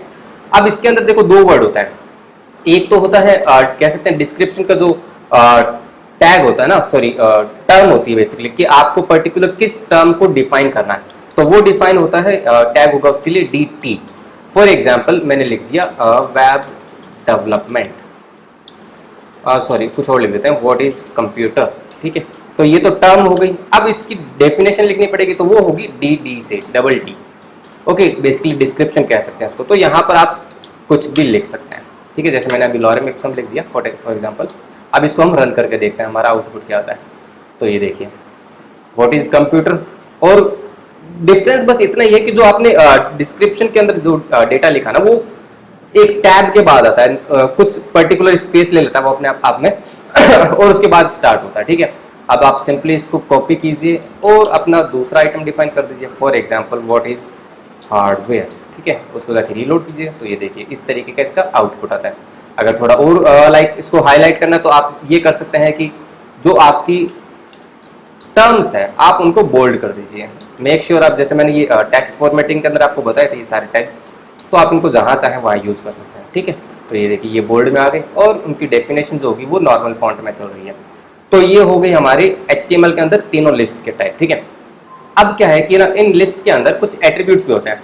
जैसे आप देख रहे हैं अनऑर्डर लिस्ट में डिफॉल्ट डॉट आ रहा है, तो ये किस तरीके से हम चेंज कर सकते हैं। तो जनरली अनऑर्डर लिस्ट में आप क्या यूज कर सकते हैं, टाइप एट्रीब्यूट यूज कर सकते हैं, ठीक है। फॉर एग्जाम्पल मैंने टाइप डिफाइन कर दिया बुलेट, तो बुलेट तो डिफॉल्ट है, मैं इसको कर देता हूँ डिस्क। डिस्क में भी चेंज नहीं हुआ। चलो हम जाके पहले W3 स्कूल पे देख लेते हैं कि अनऑर्डर लिस्ट में टाइप कौन से। आई होप मैं सही डिफाइन कर रहा हूँ, ठीक है। ये देखिए ये 4 टाइप होते हैं, मैंने सर्किल कॉपी किया और मैं सर्किल यहाँ डिफाइन करता हूँ, ठीक है। अब जाके हम उसको रीलोड करते हैं, तो देखिए टाइप चेंज हो चुका है ना लिस्ट का। तो यहाँ डेफिनेटली एक और स्क्वायर है, तो हम स्क्वायर कॉपी कर लेते हैं और स्क्वायर जाके पेस्ट किया, तो देखिए अब ये स्क्वायर में हो गया। अगर आप चाहते हैं कि कुछ भी आइटम ना आए, कुछ भी ना आए, तो सिंपली नन कर दीजिए, तो कुछ भी नहीं आएगा। लिस्ट ऑफ आइटम्स अब ऑटोमेटिक चलते रहेंगे, ठीक है। इसी तरीके से ऑर्डर्ड लिस्ट में भी यहाँ पर आप एट्रीब्यूट डिफाइन कर सकते हैं, ठीक है। अब फॉर एग्जांपल ऑर्डर्ड लिस्ट के कौन से एट्रीब्यूट्स होते हैं वो हम जाके ऑर्डर्ड लिस्ट में देख सकते हैं। टू बी ऑनेस्ट मुझे ये सारे याद नहीं है, बिकॉज आज की डेट में मैं जो भी काम करता हूँ ना, या तो मुझे बना ही मिलता है, कोई ना कोई वेब डिजाइनर बना के देता है, ठीक है, सारा कोड, या फिर आज की डेट में बहुत ज़्यादा फ्रेमवर्क्स एडवांस हो चुके, तो बनी बनाई चीज़ें मिल जाती हैं, हम डायरेक्टली उनको यूज़ कर लेते हैं, ठीक है। पर अंडरस्टैंडिंग होना जरूरी है, अगर अंडरस्टैंडिंग नहीं होगी तो वो बनी बनाई चीज़ें भी आपके लिए यूजलेस है, ठीक है। तो टाइप 1 डिफाइन करते हैं, 1 2 3 फॉर्म की फॉर्म में तो डिफॉल्ट चल ही रहा है, राइट। अगर मैं टाइप A कर दूं, ठीक है, तो वो ABCD की फॉर्म में आ गया। अगर मैं टाइप स्मॉल a कर दूं, तो स्मॉल ABCD की फॉर्म में आ गया, करेक्ट। तो इस तरीके से बाकी के भी हैं, आप इनको देख सकते हैं, ठीक है। सो आई होप आपको लिस्ट किस तरीके से डिफाइन होती है वो समझ में आ गया होगा। अब इसकी प्रैक्टिस के लिए मैं आपको एक एग्जांपल दे देता हूँ। फॉर एग्जांपल मैं सर्च कर लेता हूँ HTML लिस्ट एग्जांपल्स, ठीक है। इमेजेस में जाते हैं और यहाँ पे आई गेस आपको काफ़ी सारी लिस्ट मिल जाएगी, ठीक है। यहाँ पे कुछ खास नहीं मिल रही। चलो इनमें से मैं कोई एक इमेज देख के आपको नीचे डिस्क्रिप्शन में उसका लिंक डाल दूंगा, तो आप उसको ट्राई कीजिए अपने लेवल पे प्रैक्टिस करने की, ठीक है। एक आपके माइंड में ये क्वेश्चन आ सकता है कि यार इनको रियल वर्ल्ड में इनका किस तरीके से यूज होगा, तो वो भी मैं आपको दिखा देता हूँ, ठीक है। फॉर एग्जांपल मैं एक वेबसाइट ओपन करता हूँ, ये वेबसाइट बेसिकली मैंने ही बना रखी है, ठीक है। तो यहाँ पर मैंने काफ़ी सारे लिस्ट ऑफ आइटम्स यूज कर रखे हैं। देखिए ये आ रहा है ना, ब्राउज कंपनीज बाई कैटेगरी, जो सेक्शन आ रहे हैं यहाँ पे, जितने भी ये कैटेगरीज आ रही है ना, ये सारे ULLI है, ठीक है। उसके बाद हम थोड़ा और स्क्रॉल डाउन करते हैं, ये देखिए राइट साइड में जो आ रहा है ये वाला सेक्शन अफ्रीका बिजनेस डायरेक्टरीज, तो ये जितनी भी कंट्रीज के नाम आ रहे हैं ना यहाँ पर, ये सारे ULLI हैं, ठीक है। फिर ये आ गया फाइंड अफ्रीकन इम्पोर्टर्स, राइट, तो ये भी जितने कंट्रीज के नाम आ रहे हैं ये सारे ULLI हैं, ठीक है।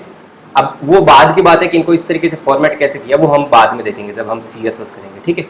तो रियल वर्ल्ड में इनका इस तरीके से यूज़ किया जाता है, ओके।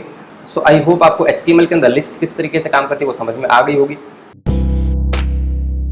तो देखो ब्लॉक एलिमेंट्स क्या होते हैं, मैंने स्टार्टिंग वीडियोस में तुम लोगों को H1 और P टैग बताया था, राइट, हेडिंग और पैराग्राफ टेक्स्ट।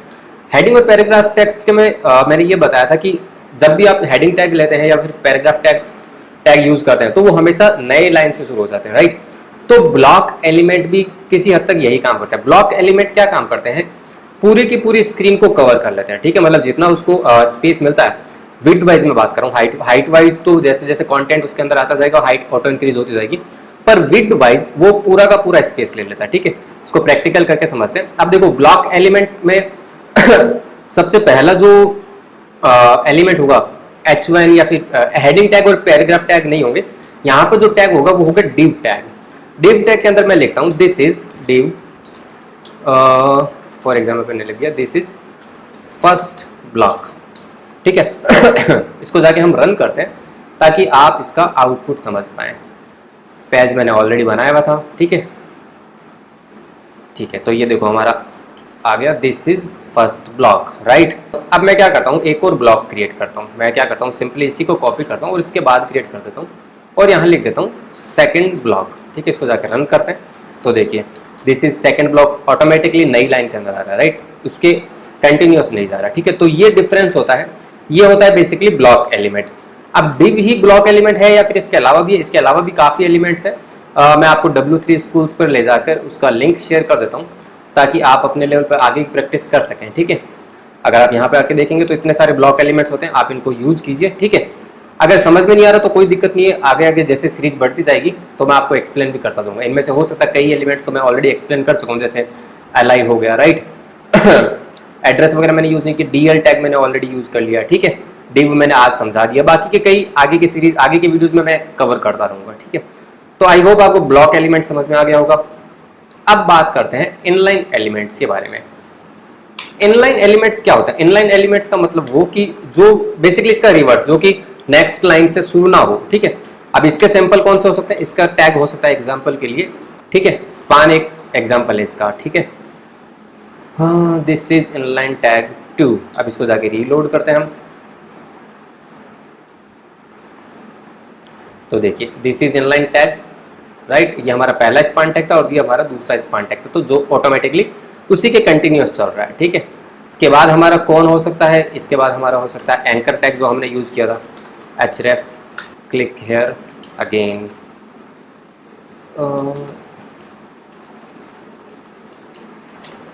ठीक है। अब मैं जाकर इसको रीलोड करता हूँ तो ये देखिए ये कंटिन्यूस चल रहा है। ये click here first anchor tag हो गया, click here again second anchor tag हो गया, ठीक है। तो ये सारे एक ही लाइन के अंदर चलते जा रहे हैं। तो ये बेसिकली ब्लॉक एलिमेंट और इनलाइन एलिमेंट्स में डिफरेंस होता है, ठीक है। अब ब्लॉक एलिमेंट में देखिए div हम जब यूज करते हैं तो ब्लॉक एलिमेंट का मतलब ये कि आप उस div के अंदर, पर्टिकुलर div के अंदर चाहे जितने HTML एलिमेंट्स को यूज कर सकते हैं, ठीक है। जैसे मैं ये सारे डिलीट कर देता हूँ फॉर एग्जाम्पल, ठीक है। और मैं क्या करता हूँ, एक div बनाया जो कि हमारा पहले वाला ही div था। अब इसके अंदर अंदर आते हैं और यहाँ पर आप जो चाहे HTML एलिमेंट्स को यूज करें। जनरली जब हम वेबसाइट डिजाइन करेंगे ना तो सारे के सारे जो एलिमेंट्स होंगे हम ब्लॉक्स के अंदर ही रखेंगे, ठीक है। जैसे आप ये फॉर एग्जांपल मैं ये वेबसाइट खोल के दिखाता हूँ आपको, ठीक है, ताकि आप थोड़ा और इजीली समझ पाएँ। हाँ, वेबसाइट लोड हो रही है हमारी, ठीक है। जैसे यही समझ लीजिए, चलो W3 स्कूल है, जैसे आपको ये मेन्यू बार दिख रहा है तो ये एक ब्लॉक है, मेन्यू बार के ऊपर एक सेक्शन दिख रहा है तो ये भी एक ब्लॉक है, लेफ्ट साइड में जो मेन्यूज दिख रहे हैं ये भी एक ब्लॉक है, ठीक है।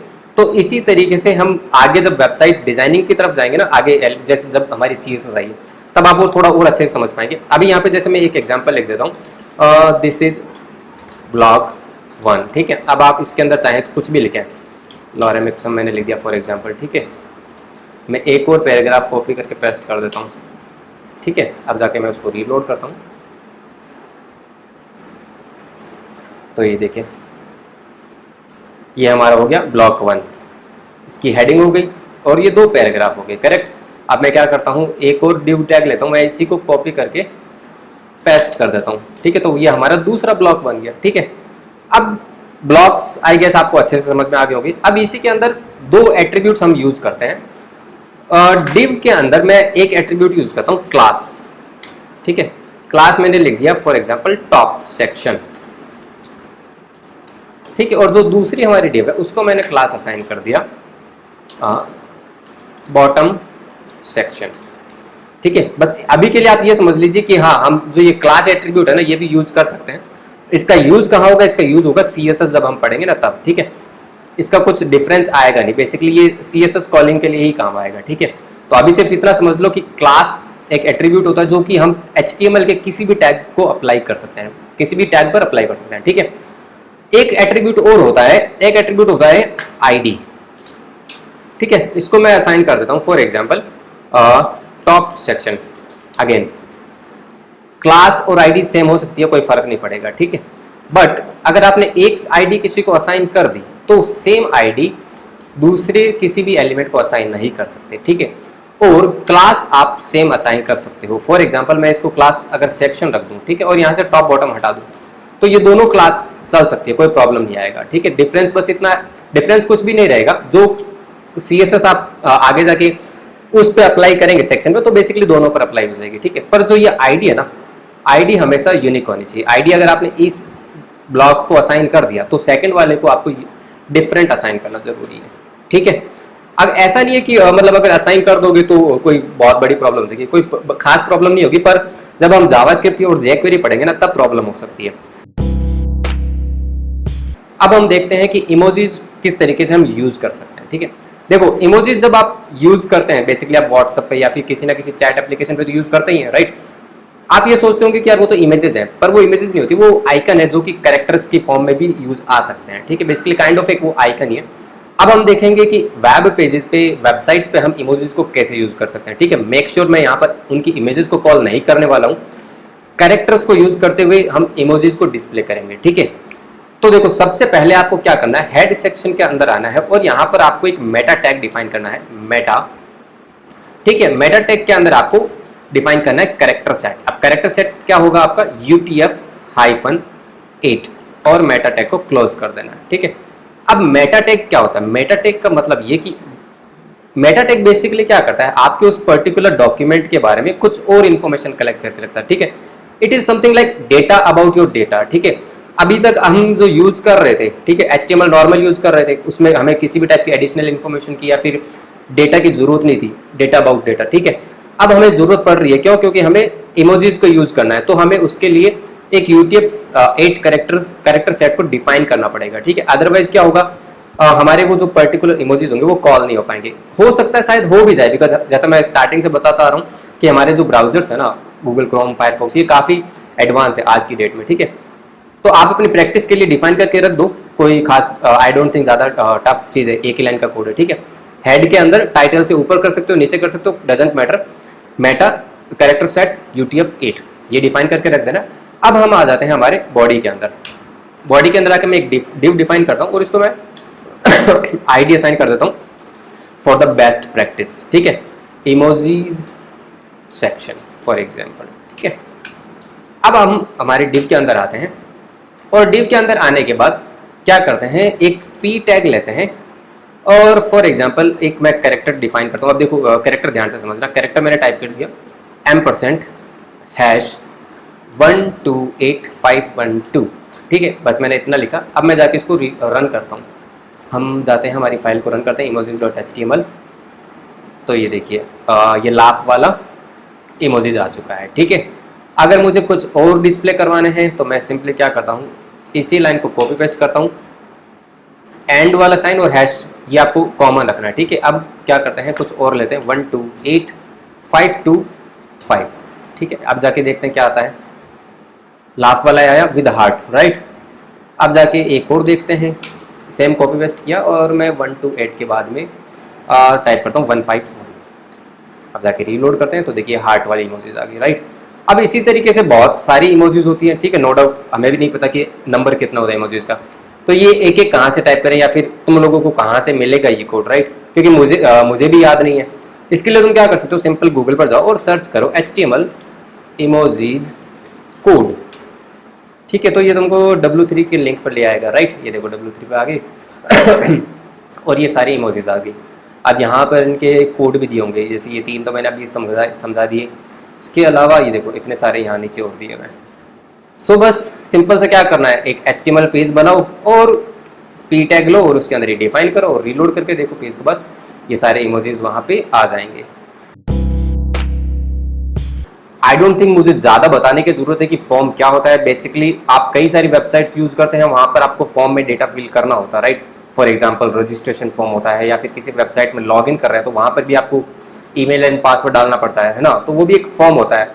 या फिर कोई कॉलेज में एडमिशन ले रहे हैं या फिर कोई स्कूल में एडमिशन लेते हैं तो रजिस्ट्रेशन फॉर्म होता है, या फिर एग्जामिनेशन के फॉर्म भरते हैं तो वहाँ पर भी एक फॉर्म होता है। तो वो ये सारे क्या है, ये सारे फॉर्म्स ही हैं जो कि वेब पेजेस पे यूज आते हैं डिफरेंट डिफरेंट वेज में, डिफरेंट डिफरेंट रिक्वायरमेंट्स के अकॉर्डिंग। ठीक है, तो आज हम स्टार्ट करते हैं कि फॉर्म्स कैसे यूज किए जाते हैं HTML के थ्रू। ठीक है, तो सबसे पहले हम क्या करते हैं, मैं एक डिव बना लेता हूँ, इसको मैं ID असाइन कर देता हूँ HTML फॉर्म्स। ठीक है, फॉर्म्स स्टार्ट होते हैं फॉर्म टैग के थ्रू और क्लोज हो जाता है फॉर्म टैग। ठीक है, अब इसके अंदर हम सारे एलिमेंट्स को यूज करेंगे। ठीक है, अब जाहिर सी बात है आप फॉर्म जब बनाते हैं, आप रियल लाइफ में भी यूज करते ही हैं फॉर्म।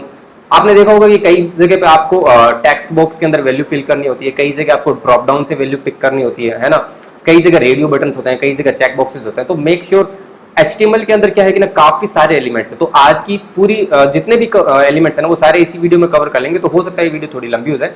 मेक श्योर इसकी प्रैक्टिस जरूर करना, बिकॉज अगर प्रैक्टिस नहीं करोगे तो यार समझ में आएगा नहीं। ठीक है, तो सबसे पहले देख क्या करते हैं, मैं एक डिव बनाता हूँ इसी के अंदर, इसको ID वगैरह कुछ असाइन नहीं करते, और सबसे पहला एलिमेंट देखते हैं हमारा टेक्स्ट बॉक्स। ठीक है, अब मैं क्या करता हूँ, एक सिंपल सा रजिस्ट्रेशन फॉर्म बनाता हूँ स्टूडेंट्स के लिए।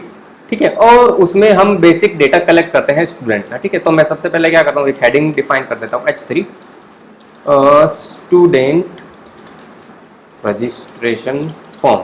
ठीक है, अब मैं वापस फॉर्म के अंदर आता हूँ और यहाँ पर एक डिव डिफाइन करता हूँ ताकि हमारे जो जितने भी एलिमेंट्स हैं ना वो ऑटोमेटिक नेक्स्ट लाइन के अंदर आते जाएं। ठीक है, अब सबसे पहले क्या है, हमें एक लेबल डिफाइन करना पड़ेगा। ठीक है, लेबल फॉर नेम, ये तो लेबल होगा जो कि यूजर को डिस्प्ले होगा, नेम डिस्प्ले हो गया। अब उस यूजर से हमें नेम इनपुट करवाना है। ठीक है, तो यहाँ पर यूज करेंगे हम इनपुट टाइप। अब देखो यहाँ पर बहुत सारे टाइप्स आते हैं। अभी हमारा क्या मोटो है, हमें यूजर का नाम इनपुट करवाना, मतलब टेक्स्ट बॉक्स के अंदर टाइप करवाना। तो हम यहाँ पर टाइप डिफाइन करेंगे टेक्स्ट और इसको क्लोज कर देंगे, दैट्स इट। ये make sure again input type जो है वो नॉन क्लोजिंग टैग है, तो ये ऑटोमेटिक क्लोज हो चुका है। ठीक है, अब इतने से फॉर्म हम जाके एक बार रीलोड करते हैं, रन करके देखते हैं क्या आउटपुट आता है ब्राउजर पर। तो ये देखिए हमारा फॉर्म रेडी है, मैं थोड़ा जूम कर देता हूँ। हाँ, student registration form, name label आ चुका है और उसके आगे एक टेक्स्ट बॉक्स आ चुका है। अब इसके अंदर आप जो चाहें वैल्यू टाइप कर सकते हैं। ठीक है, अब हम नेक्स्ट एलिमेंट डिसाइड करते हैं। चलिए, नेक्स्ट एलिमेंट से पहले मैं आपको एक छोटी सी चीज बताता हूँ, कुछ एट्रीब्यूट्स डिफाइन कर देते हैं। जैसे यहाँ पे एक एट्रीब्यूट हो गया इनपुट टाइप के अंदर टेक्स्ट, उसी तरीके से एक और एट्रीब्यूट हो सकता है जो कि है ID और क्लास में लास्ट वीडियो में भी मैंने बताया कि ID और क्लास आप जिस एलिमेंट पर चाहें यूज कर सकते हैं। ठीक है, मैंने इसको ID असाइन कर दिया नेम, और मैं क्या करता हूँ वापस लेबल पे आता हूँ और यहाँ पर एक एट्रीब्यूट असाइन करता हूँ फॉर, और इस पर भी टाइप कर देता हूँ नेम। अब इससे क्या होगा कि इससे एक रिलेशन बिल्ड हो गया लेबल नेम का, इनपुट टाइप टेक्स्ट जिसकी ID नेम है। ठीक है, अब जाके मैं अगर इसको रीलोड करूंगा, अब आपको अगर यहाँ पर नेम एंटर करना है तो आपको सिंपली इस पर क्लिक करना पड़ेगा टेक्स्ट बॉक्स पर, और उसके बाद आप वैल्यू एंटर कर सकते हैं, राइट। फॉर अगर आप ये ना करना चाहें, आप सिंपली लेबल पर क्लिक कीजिए, तो भी क्या होगा कि ब्राउजर में ऑटोमेटिक फोकस किस पर चला गया, उस इनपुट टाइप टेक्स्ट पर चला गया, राइट। अभी मैंने क्लिक और कहीं किया तो ये देखिए फोकस इससे जा चुका, मतलब वहां पे कर्सर नहीं आ रहा ना ब्लिंक। जैसे ही मैं नेम पर क्लिक करूंगा तो ऑटोमेटिक क्या हुआ, टेक्स्ट बॉक्स हाईलाइट हो गया, उस पर फोकस चला गया और वो कर्सर आपको ब्लिंक होता हुआ दिख रहा है। अब आप यहाँ पर नेम एंटर कर सकते हैं। ठीक है, इसके बाद में एक और एक और एट्रीब्यूट यूज करते हैं इनपुट टाइप टेक्स्ट में, प्लेस होल्डर यूज होता है जनरली एक इंफॉर्मेशन कन्वे करने के लिए एंड यूजर को कि हाँ ये जो पर्टिकुलर टेक्स्ट बॉक्स है आप इसमें क्या डेटा एंटर कर सकते हैं। फॉर एग्जांपल इसमें मैंने ये लिखा एंटर योर फुल नेम। ठीक है, अब मैं जाके इसको रीलोड करता हूँ तो ये देखिए यहाँ पर आपको वैल्यू डिस्प्ले हो रही है जो हमने प्लेस होल्डर के अंदर असाइन की। डल कलर में शो हो रही है काइंड ऑफ, है ना, तो बिकॉज ये एक प्लेस होल्डर है। ठीक है, जैसे ही आप इस पर कर्सर लेके जाएंगे और स्टार्ट करेंगे टाइपिंग करना तो वो हाइड हो जाएगा और आपकी वैल्यू विजिबल हो जाएगी जो आपने टाइप किया है। जैसे ही आप क्लीन कर देंगे तो वापस आपका प्लेस होल्डर शो हो गया। ठीक है, ओके, तो आई होप इतना आप समझ गए होंगे। अब वापस हम एक और एलिमेंट यूज करते हैं, नेम हमने ले लिया, अब हम कलेक्ट करते हैं यूजर की सिटी। ठीक है, तो फिर से एक लेबल असाइन करेंगे और सिटी। ठीक है, अब सिटी फॉर एग्जांपल मल्टीपल हो सकता, सॉरी सिटी के लिए हम क्या करते हैं, ड्रॉप डाउन देते हैं और ड्रॉप डाउन में से चूज करवाते हैं यूजर से। तो ड्रॉप डाउन कैसे क्रिएट होती है वो देखिए, ड्रॉप डाउन क्रिएट होती है सेलेक्ट टैग से। ठीक है, सेलेक्ट टैग क्लोज होगा। अब सेलेक्ट टैग में भी जाहिर सी बात है कुछ ऑप्शंस आपको ऐड करने पड़ेंगे, ठीक है। कुछ ऑप्शंस ऐड करते हैं, तो सबसे पहला ऑप्शन हम ऐड करेंगे just for information purpose please select, ठीक है। उसके बाद और मैं कुछ ऑप्शंस क्रिएट करता हूं, फॉर एग्जाम्पल मुंबई, ठीक है, एग्जाम्पल बीकानेर, ठीक है। अब इसको जाके रीलोड करते हैं, तो ये देखिए सिटी हमारा प्लेस होल्डर था और ड्रॉप डाउन के अंदर हमारा वैल्यूज आ गई जो कि हमने वहां पे डिफाइन की है, ठीक है। प्लीज सेलेक्ट डिफॉल्ट सेलेक्टेड आ रहा है बिकॉज पहला ऑप्शन जो होता है वो डिफॉल्ट सेलेक्टेड ही रहता है, इसीलिए मैंने वहां पर प्लीज सेलेक्ट लिखा ताकि यूजर को इन्फॉर्मेशन कन्वे हो जाए कि हाँ यहाँ पर उसको वैल्यू सेलेक्ट करनी पड़ेगी। तो जैसे ही क्लिक करेंगे तो अवेलेबल वैल्यूज जो आपने वहां पर डिफाइन की है वो सारी यहाँ डिस्प्ले हो जाएगी, तो यूजर सिंपली सेलेक्ट कर सकता है, ठीक है। अब यहाँ पर स्पेस नहीं आ रहा, ऑटोमेटिक न्यू लाइन में आ गई, तो स्पेस देने के लिए आप एक BR टैग यूज कर सकते हैं, ठीक है। अब हम चलते हैं हमारे तीसरे इनपुट टाइप की तरफ जो कि होगा रेडियो बटन, ठीक है। हमने स्टूडेंट का नेम ले लिया, उसका सिटी ले लिया, अब हम उससे उसका जेंडर पूछ लेते हैं। तो जेंडर के लिए फिर से मैं एक डिव लेता हूं। अब जेंडर देखिए, जेंडर में ऑप्शन है ना कि दोनों दो में से एक वैल्यू चूज करनी है या फिर तीन में से, लाइक मेल, फीमेल और अदर, राइट। पर यूजर एक ही चूज कर सकता है, ठीक है। तो यहां पर मैं क्या करता हूँ, रेडियो बटन डिफाइन करता हूँ। मैंने एक वैल्यू लेबल लिया, लेबल और जेंडर डिफाइन कर दिया। अब यहाँ पर जो वैल्यू रेडियो बटन बनेगा ना वो फिर से इनपुट टाइप से ही बनेगा, इनपुट टाइप रेडियो, ठीक है। देन इसको क्लोज कर देंगे। अब इसके बाद आपको जो वैल्यू दिखानी है, वैल्यू फॉर एग्जांपल मुझे मेल शो करना है, ठीक है। और इसके बाद आप यहाँ पर उसकी आईडी डिफाइन करेंगे, ठीक है। आईडी आपने डिफाइन कर दी, फॉर एग्जांपल मेल, ठीक है। देन अगेन मैं इसको एंटर हिट करता हूँ और मैं इसको फीमेल क्रिएट कर देता हूँ, ठीक है। और इसकी आईडी हम कर देते हैं फीमेल, ओके। अब इसको जाके हम रीलोड करते हैं तो देखिए जेंडर हमारा शो हो गया, लेबल और मेल फीमेल यहाँ पर वैल्यू शो होगी, करेक्ट। तो आप जिसको भी चाहे चूज कर सकते हैं, बट जैसा मैंने पहले बताया कि दोनों में से एक चूज हो सकता है, राइट। अभी यहाँ पर दोनों सेलेक्ट हो रहे हैं, तो उसके लिए आपको क्या करना है, एक एट्रीब्यूट और डिफाइन करना है, वो होगा name. Name is equals to gender, और यहाँ पर भी name is equals to gender, ठीक है। मेक श्योर इनपुट टाइप का जो ये नेम है ना ये दोनों का सेम होना चाहिए, ठीक है। इसको जाके रीलोड करते हैं। अब मैं फिर से जाके चेक बॉक्स पर रेडियो बटन सेलेक्ट करता हूँ, तो इस बार देखिए दोनों में से एक ही सेलेक्ट हो पा रहा है, करेक्ट। अब देखते हैं कि HTML के अंदर हम चेक बॉक्सेस कैसे डिफाइन कर सकते हैं। चेक बॉक्सेस का मतलब क्या होता है, जहां पर भी आपको एक से ज्यादा वैल्यू सेलेक्ट करनी होती है तो उस केस में आपके सामने चेक बॉक्सेस होता है, ठीक है। मतलब मल्टीपल वैल्यूज जहां पे आप सेलेक्ट कर सकते हो, ठीक है। तो वो कैसे डिफाइन होता है वो देखते हैं। सबसे पहले हम क्या करते हैं, एक लेबल डिफाइन कर देते हैं, फॉर एग्जाम्पल सब्जेक्ट्स, ठीक है। आप सब्जेक्ट्स मान लीजिए 8 से 10 हो सकते हैं और आपको ये ऑप्शन मिले कि आप कोई 3 सब्जेक्ट चूज कर सकते हैं, करेक्ट। तो वहां पर आप चेक बॉक्स यूज करेंगे। तो फिर से इनपुट टाइप ही डिफाइन करना है, इनपुट टाइप चेक बॉक्स, ठीक है। इसको क्लोज कर देंगे और यहां पर एक वैल्यू लिख देंगे, फॉर एग्जांपल सी लैंग्वेज, ठीक है। फिर से एक और डिफाइन करेंगे, दूसरा भी डिफाइन करेंगे। इसको मैं लिख देता हूं जावा, और इसको थर्ड को मैं लिखता हूं PHP, ठीक है। इसको जाके रीलोड करते हैं, तो ये देखिए तीनों सेलेक्टेड आ रहे हैं, है ना। तीनों में से एक भी सेलेक्ट कीजिए, चाहे 2 सेलेक्ट कीजिए, चाहे 3 सेलेक्ट कीजिए, जितना करना चाहे वो आपकी मर्जी है, ठीक है। अब यहाँ पर एक चीज का और ध्यान रखिए, अभी जैसे मैंने क्या किया, मैं चेक बॉक्स पर क्लिक कर रहा हूँ ना तो ही वो सेलेक्ट हो रहा है। अगर जैसे मैंने यहाँ पर नेम पर क्लिक किया था, है ना, तो ये इस पर फोकस चला गया अपने आप। उसी तरीके से यहाँ पर भी हो सकता है। उसके लिए क्या करना होता है, जनरली आपने जो टेक्स्ट लिखा ना इसको आप लेबल में डाल दीजिए, ठीक है। मैं एक पर करके बता देता हूँ, बाकी पर आप खुद ट्राई कर लीजिएगा, ठीक है। और इसको एक 4 एट्रीब्यूट ही असाइन करना है, जैसे हमने इनपुट पे किया था, और इसको असाइन कर दिया फॉर एग्जांपल सी लैंग्वेज, ठीक है। सी लैंग, ठीक है। और ये सेम हम क्या करेंगे, उस इनपुट टाइप चेक बॉक्स को आईडी असाइन कर देंगे, ठीक है। अब जाके रीलोड करते हैं, तो ये देखिए जैसे ही मैंने सी लैंग वाले जो टेक्स्ट है उस पर क्लिक किया तो वो चेकबॉक्स ऑटोमेटिकली सेलेक्ट हो रहा है, ठीक है। मैं एक पर ही कर रहा हूँ, बाकियों पर आप खुद कीजिएगा, ठीक है। ये सेम कॉन्सेप्ट अप्लाई होता है ऊपर रेडियो पर भी। रेडियो पर भी आपको क्या करना है, यहाँ पर जो ये मेल फीमेल मैंने लिखा है इसको आप एक लेबल के अंदर डाल दीजिए और लेबल को असाइन कर दीजिए 4 एट्रीब्यूट। यहाँ पर 4 एट्रीब्यूट के अंदर वैल्यू क्या रहेगी, जो यहाँ पर इनकी आईडीज है, 4 एट्रीब्यूट के अंदर वैल्यू चले जाएगी मेल और फीमेल, ठीक है। तो वो ऑटोमेटिक सेलेक्ट होने लग जाएंगे। तो इनपुट टाइप चेकबॉक्स भी हमने देख लिए। अब देखते हैं हम, फॉर एग्जाम्पल हमें यूजर से उसका एड्रेस लेना है, स्टूडेंट से उसका एड्रेस लेना है, ठीक है। तो स्टूडेंट से एड्रेस कैसे लिया जाएगा, जाहिर सी बात इनपुट टाइप टेक्स्ट में नहीं ले सकते, क्योंकि एड्रेस की वैल्यू थोड़ी ज्यादा हो सकती है, ठीक है। या फिर हमें थोड़ा बहुत स्टूडेंट से और इन्फॉर्मेशन चाहिए, like about information, introduction kind of, तो उसके लिए हम टेक्स्ट एरिया लेते हैं, ठीक है। तो टेक्स्ट एरिया कैसे काम करता है वो देखते हैं। मैंने क्या किया, एक डिव लिया और इसके अंदर मैंने लेबल लिया, ठीक है। अब यहाँ पर टेक्स्ट एरिया के लिए होगा tag text area, then start and close. इसको आईडी असाइन करना चाहें तो कर सकते हैं, जाके रीलोड करते हैं। तो ये देखिए इसने अपनी डिफॉल्ट हाइट ले ली। इस हाइट एंड विड्थ को हम कंट्रोल कर सकते हैं। फॉर एग्जांपल मुझे हाइट थोड़ी और ज़्यादा चाहिए, तो यहाँ पर मैं एक एट्रीब्यूट डिफाइन कर दूंगा, रोज इज इक्वल्स टू 5।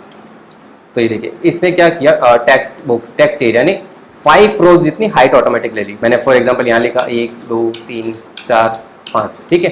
तो 5 लाइन तक इसे हाइट ले ली। अब जैसे ही आप एंटर हिट करेंगे तो ऑटोमेटिक स्क्रॉल बार आ जाएगा, ठीक है। तो ये तो कुछ बेसिक से HTML फॉर्म के एलिमेंट्स हो गए, ठीक है। अब देखते हैं फॉर एग्जांपल कुछ एडवांस और। फॉर एग्जांपल मान लीजिए आपको डेट ऑफ बर्थ भी स्टूडेंट का लेना हो, तो वो कैसे ले सकते हैं, उसके लिए भी आपको इनपुट टाइप यूज करना पड़ेगा। सबसे पहले मैंने डिफाइन किया लेबल और लिख दिया डेट ऑफ बर्थ, ठीक है। यहाँ पर अगेन आएगा इनपुट टाइप डेट, ठीक है। दैट्स इट, क्लोज कर दिया मैंने इसको। अब जाके रीलोड करते हैं ब्राउजर को हम हमारे, तो ये देखिए डेट ऑफ बर्थ आ गया, यहाँ पे डेट पिकर आ चुका है, राइट। मेक श्योर ये जो डेट पिकर आ रहा है ना, ये हो सकता है किसी ब्राउजर पे सपोर्ट ना करे। जनरली फायरफॉक्स और क्रोम पर तो कर जाता है, पर कुछ एक ब्राउजर्स होते हैं फॉर एग्जांपल सफारी वगैरह, वो थोड़े आउटडेटेड होते हैं, वो इतना जल्दी से सपोर्ट करते नहीं है, ठीक है, इनपुट टाइप डेट को। अब ये हो गया हमारा input type date. For example हमें नेक्स्ट इनपुट टाइप देखते हैं ईमेल एंड पासवर्ड। तो उसके लिए हमें ईमेल लेना पड़ेगा, तो मैंने यहाँ पे लेबल के अंदर रख दिया ईमेल, और यहाँ पर मैं टाइप में चेंज कर दूंगा email, that's it, nothing else. तो ये देखिए यहाँ पर ईमेल आ गया। अब यहाँ पर आप कुछ भी जो भी आपका ईमेल एड्रेस होगा, फॉर एग्जांपल ये भी हो गया फॉर, ठीक है, abc@gmail.com, जो भी आपका ईमेल है। अब आपको नेक्स्ट डालना है पासवर्ड, ठीक है। तो लेबल में चेंज कर देंगे पासवर्ड और टाइप में चेंज कर देंगे पासवर्ड, ठीक है। जाके रीलोड करते हैं तो ये देखिए पासवर्ड आ गया। पासवर्ड जाहिर सी बात है कभी भी विजिबल नहीं होता, ये ऑटोमेटिकली बुलेट्स ले लेता है, ठीक है, ब्राउजर। तो ये हो गए हमारे ईमेल और पासवर्ड टाइप। अब जैसे ही हम फॉर्म बना लेते हैं, आप देखते हैं कि हर फॉर्म के नीचे 1 या 2 बटन होते हैं, लाइक सबमिट और कैंसिल, राइट। उन बटन्स का क्या मतलब होता है और HTML फॉर्म में वो कैसे बनते हैं वो देखते हैं। तो सिंपली मैं क्या करता हूँ, एक BR डिफाइन करता हूँ, एक BR डाला और एक डिव लिया, ठीक है। इसके अंदर आते हैं। अब बटन देखो, जनरली सबमिट बटन होता है, जो भी डेटा आपने फिल किया वो सबमिट हो जाए, राइट। बटन टाइप करने के 2 तरीके हैं। पहला तरीका तो ये कि इनपुट टाइप बटन, ठीक है, और वैल्यू आपने लिख दिया सबमिट। तो इससे क्या होगा, यहां पर एक बटन बन गया जिसकी वैल्यू आ गई सबमिट, ठीक है। इसका टाइप क्या है, बटन। तो इससे क्या होगा, कुछ भी नहीं होगा। इन केस अगर आपको डेटा सर्वर पर सबमिट करना है, जो कि हम बाद में देखेंगे फ्यूचर में आगे की वीडियोस के अंदर, तो यहाँ पर आपको टाइप डिफाइन करना पड़ेगा, इनपुट टाइप सबमिट। अब अगर आप ये करेंगे ना, तो ही आपका डाटा सबमिट होगा, ठीक है। तो देखिए जैसे मैंने सबमिट किया तो पेज रीलोड हो रहा है, राइट। एक और बटन टाइप होता है इनपुट टाइप रीसेट, ठीक है। इसका क्या मतलब होता है वो देखते हैं। मैंने क्या कर दिया, रीसेट। इसको जाके रीलोड करते हैं। अब फॉर एग्जांपल मैं यहाँ पे कुछ वैल्यूज डालता हूँ और मैंने इसको सेलेक्ट किया, मैंने जेंडर सेलेक्ट कर लिया, लैंग्वेज सेलेक्ट कर ली, एड्रेस में मैंने कुछ भी डाल दिया और मैंने सिंपली क्या किया, रीसेट पर क्लिक कर दिया। तो रीसेट पर जैसे ही क्लिक किया, जितना भी डेटा हमने फिल कर रखा था हमारे फॉर्म में वो सारा ब्लैंक, मतलब क्लीन हो चुका है। एक तरीके से जो हमारा फॉर्म था ना वो इनिशियल स्टेट पर आ गया, स्टार्टिंग स्टेट पर, ठीक है। तो इनपुट टाइप रीसेट क्या करता है, आपके फॉर्म को क्लीन कर देता है, ठीक है। अब जैसा मैंने बताया कि बटन हम 2 तरीके से यूज कर सकते हैं, ठीक है। एक तो हमने देख लिया विद इनपुट टाइप, ठीक है। दूसरा होता है तरीका, सिंपली आप बटन टैग भी यूज कर सकते हैं, ठीक है। बटन टैग एक क्लोजिंग टैग है, तो ये ऑटोमेटिक क्लोज होगा, ठीक है। अब वहां पर जो वैल्यू डिस्प्ले हो रही है ये, वो आपने इनपुट टाइप के अंदर वैल्यू एट्रीब्यूट में असाइन किया था, राइट। और यहाँ पर आपको बीच में रखना पड़ेगा टैग्स के। तो फॉर एग्जांपल मैंने यहाँ पर रखा सबमिट। अब मैं जाके इसको रीलोड करूंगा तो ठीक है, तो ये सबमिट बन चुका। अब यहाँ पर भी आपको टाइप डिफाइन करने पड़ेंगे। टाइप अगर आप सबमिट करेंगे तो फॉर्म सबमिट हो जाएगा, ठीक है। ये देखिए आपको रीलोड होता दिख रहा है। अगर डिफरेंस नहीं समझ में आ रहा तो मैंने वैल्यू फिल की, सबमिट किया, तो वापस डेटा सबमिट हो गया और टेक्स्ट बॉक्स खाली हो गया, करेक्ट।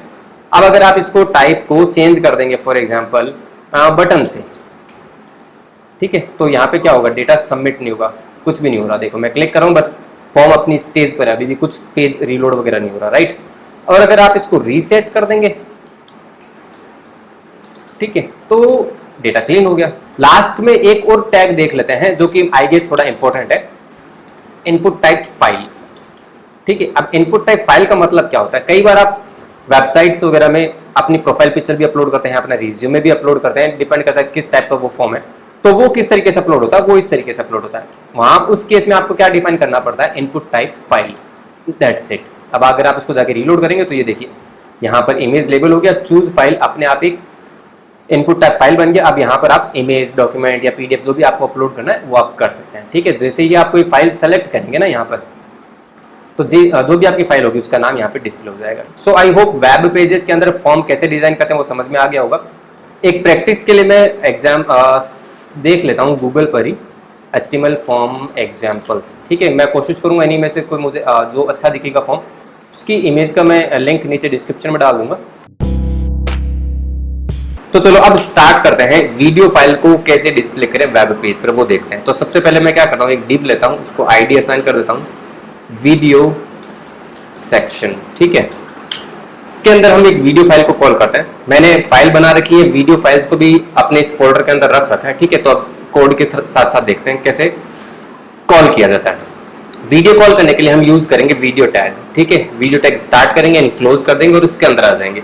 इसके अंदर हम एक नया टैग लेंगे सोर्स, उसके अंदर हम SRC के अंदर पाथ रखेंगे कि वो हमारी वीडियो फाइल का पाथ क्या है। ठीक है, जैसे IMG टैग के अंदर भी SRC था ना, उसी तरीके से सोर्स टैग के अंदर भी SRC बेसिकली कॉल करेगा उस इमेज को, सॉरी उस वीडियो फाइल को। अब हमारी जो वीडियो फाइल है वो है एसेट्स फोल्डर के अंदर dog.write.mp4।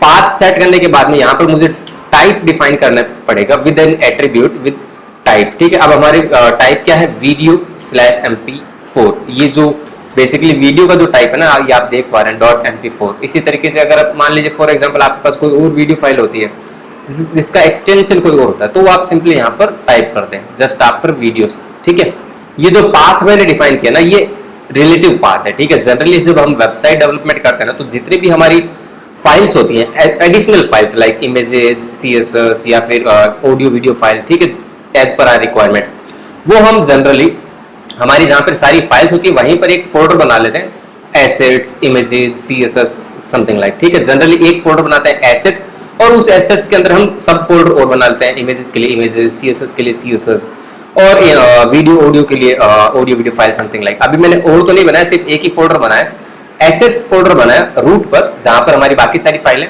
वहां पे मैंने एसेट्स फोल्डर बनाया और उसी के अंदर वो दोनों फाइल रख दी, ऑडियो और वीडियो फाइल। ठीक है, जैसे हमने IMG टैग जब देखा था तो मैंने क्या किया था, जो इमेज थी वो रूट पर ही रख दिया था, राइट।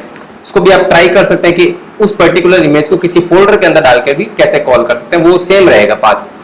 ठीक है, जैसे हमने यहाँ पर डिफाइन किया, सेम पाथ कॉल हो जाएगा IMG टैग के अंदर भी। ठीक है, अगर आप इमेजेस के साथ करेंगे तो चलो हमारा टैग बेसिकली डिफाइन है। यहाँ पर वीडियो टैग के अंदर आपको एक और एट्रीब्यूट यूज करना पड़ेगा, कंट्रोल्स। अब इसको हम करते हैं रन करने के लिए आपको फोल्डर में आना है, अपनी फाइल पर डबल क्लिक, और वो ऑटोमेटिकली ब्राउजर में ओपन हो गया। ठीक है, तो ये हमारी वीडियो फाइल फ्रेम बन चुका है ब्राउजर पर। इस पर आप सिंपली प्ले आइकन पर क्लिक कीजिए और ये वीडियो हमारी चल पड़ी। ठीक है, अभी यहाँ पर आई गेस ऑडियो नहीं सुनाई दे रहा बिकॉज मेरा माइक कनेक्टेड है लैपटॉप के अंदर, अदरवाइज आपको शायद ऑडियो भी सुनाई दे सकती। ठीक है, तो जब आप इसकी प्रैक्टिस करेंगे तो आप इसकी ऑडियो भी सुन पाएंगे। देखिए यहाँ पर बेसिकली सारे कंट्रोल आ रहे हैं, राइट। म्यूट करना है तो आप इसको म्यूट भी कर सकते हैं। जैसे एक बेसिक फ्रेम बना लिया ब्राउजर ने, जैसा आप जनरली यूट्यूब वगैरह पे देखते हैं। ठीक है, फुल स्क्रीन करना है तो आप इसको फुल स्क्रीन भी कर सकते हैं। ठीक है, तो ये फुल स्क्रीन मोड पर चला गया। ठीक है, और इसी तरीके से और भी इसमें ऑप्शंस हैं, एस्केप दबा के आप फुल स्क्रीन मोड को एग्जिट कर सकते हैं। बाकी जो ये 3 डॉट आप देख रहे हैं, इस पर अगर आप क्लिक करेंगे तो प्लेबैक स्पीड डिफाइन कर सकते हैं, पिक्चर इन पिक्चर, जैसे यूट्यूब पे होता है ना, नीचे एक मिनी फ्रेम बन जाता है, उसी टाइप का एक फ्रेम सा बन गया, राइट, वहां पर वो प्ले हो रहा है। तो ये कुछ एडिशनल फीचर्स हैं, ये डिपेंड करते हैं ब्राउजर टू ब्राउजर। ओके, अब जैसे फायरफॉक्स में, सॉरी मोजिला में ये सारे फीचर्स आ रहे हैं, तो हो सकता है फायरफॉक्स में कुछ लिमिटेड फीचर्स आए। ठीक है, तो ये हमारी वीडियो फाइल कॉल हो चुकी है। इसके अंदर कुछ और एट्रीब्यूट मैं आपको बता देता हूँ। जैसे हमने कंट्रोल्स देख लिया, कंट्रोल्स बेसिकली क्या करता है, ये सारे जो भी कंट्रोल आप देख रहे हैं ना, प्ले करने का या फिर ऑडियो मैनेज करने का, राइट, या फुल स्क्रीन करने का, तो ये सारे कंट्रोल के थ्रू मैनेज होते हैं। अगर मैं control tag control attribute use नहीं करता तो देखिए क्या होता, कुछ भी नहीं है, ये काइंड ऑफ एक पिक्चर है। अब मैं इसको प्ले कर ही नहीं पा रहा, राइट? जब भी इसके ऊपर मैं माउस लेके जा रहा हूँ तो कुछ भी नहीं आ रहा। तो इसीलिए वीडियो टैग के साथ आपको कंट्रोल भी डिफाइन करना जरूरी है, ताकि आप उस वीडियो फ्रेम को कंट्रोल कर पाए, ठीक है? इसके अलावा जो हमारा ये फ्रेम है, ये automatically height and width use कर रहा है, ठीक है? इसको भी हम कंट्रोल कर सकते हैं सिंपली, जैसे हमने IMG टैग के अंदर एट्रीब्यूट यूज किए थे विड्थ, यहाँ पर भी करेंगे। फॉर एग्जाम्पल मैंने लिख दिया 500 पिक्सल्स और हाइट मैंने लिख दिया 350 पिक्सल्स, ठीक है? इसको जाके रीलोड करेंगे तो ये देखिए, ये 500 इसकी विड्थ हो गई और हाइट इसकी हो गई 300 पिक्सल्स, ठीक है? तो ये हो गया हमारा वीडियो टैग। अब हम देखते हैं कि ऑडियो फाइल्स को कैसे कॉल करते हैं। तो इसके लिए मैं क्या करता हूँ, एक और डिव बना लेता हूँ, आईडी इसको मैं असाइन कर देता हूँ ऑडियो सेक्शन, ठीक है? ऑडियो के लिए भी सिंपल सा टैग होता है ऑडियो, ठीक है? That's it. अंदर आना है, सेम सोर्स टैग को आपको यूज करना है। इस बार आपका SRC के अंदर क्या पाथ आएगा, ऑडियो फाइल का पाथ आएगा, ठीक है? अब यहाँ पर सेम हमारे को वही उसी फोल्डर के अंदर हमारी ऑडियो फाइल भी है, table.mp3, और दैट्स इट, क्लोज। टाइप भी आपको यहाँ पर डिफाइन करना जरूरी है। टाइप आपका यहाँ पर क्या हो जाएगा, audio/mpeg, ठीक है? टाइप आप गूगल पर और सर्च कर सकते हैं as per your audio file type, ठीक है? जैसे अभी हमारी ऑडियो फाइल है MP3 फॉर्मेट में, ठीक है? तो यहाँ पर MP3 के केस में आपको लिखना है audio/mpeg, ठीक है? तो अब इसको हम रन करते हैं। रन करने के लिए ब्राउजर पे आना है, पेज को रीलोड करना है, और ये देखिए नीचे एक ऑडियो का भी फ्रेम बन चुका है, right? Just after our video file. तो प्ले वाले बटन पे आप जैसे ही क्लिक करेंगे तो हमारी ऑडियो फाइल भी चल पड़ेगी। नो डाउट आपको यहाँ पर ऑडियो सुनाई नहीं दे रही, बिकॉज मैंने अपना माइक कनेक्ट कर रखा ताकि मेरी आवाज रिकॉर्ड हो सके। यहाँ पर भी आपको कुछ कंट्रोल्स दिख रहे हैं ऑडियो कंट्रोल करने के लिए, आप इसको जितना चाहे ऊपर अप डाउन कर सकते हैं, ठीक है? 3 डॉट पर क्लिक करके जो भी अवेलेबल ऑप्शंस होंगे ब्राउजर के अकॉर्डिंग, ठीक है, वो आपको दिख जाएंगे। लाइक आप इसकी स्पीड कंट्रोल कर सकते हैं, ठीक है, क्रोम के अंदर। अदर ब्राउजर्स में आप खुद ट्राई कीजिए कि क्या क्या ऑप्शंस आपको मिलते हैं। Okay, so I hope audio video files को हम वेब पेजेस पर कैसे कॉल करते हैं वो समझ में आ गया होगा। एक बार इसकी प्रैक्टिस जरूर कर लेना मेरे भाई, क्योंकि again I am telling, practice नहीं करोगे तो देखने से समझ में नहीं आने वाला, ठीक है? नेक्स्ट वीडियो के अंदर हम स्टार्ट कर देंगे CSS को। बेसिकली जितने भी HTML एलिमेंट्स को हमने यूज किया उनको रियल प्रोफेशनल लुक वेबसाइट में किस तरीके से दिया जाता है वो सारा CSS के थ्रू ही कवर होगा, ठीक है? तो चलो फिर जाते जाते वीडियो को लाइक जरूर कर देना। चैनल को सब्सक्राइब नहीं किया मेरे दोस्तों, चैनल को भी सब्सक्राइब कर लेना। इंस्टाग्राम और लिंक्डइन पर भी मुझे फॉलो कर सकते हो, नीचे डिस्क्रिप्शन में दोनों के लिंक दिए हुए। किसी भी टाइप का क्वेश्चन क्वेरी हो तो वहां पर पूछ लेना, ठीक है? सी यू देन, बाय बाय।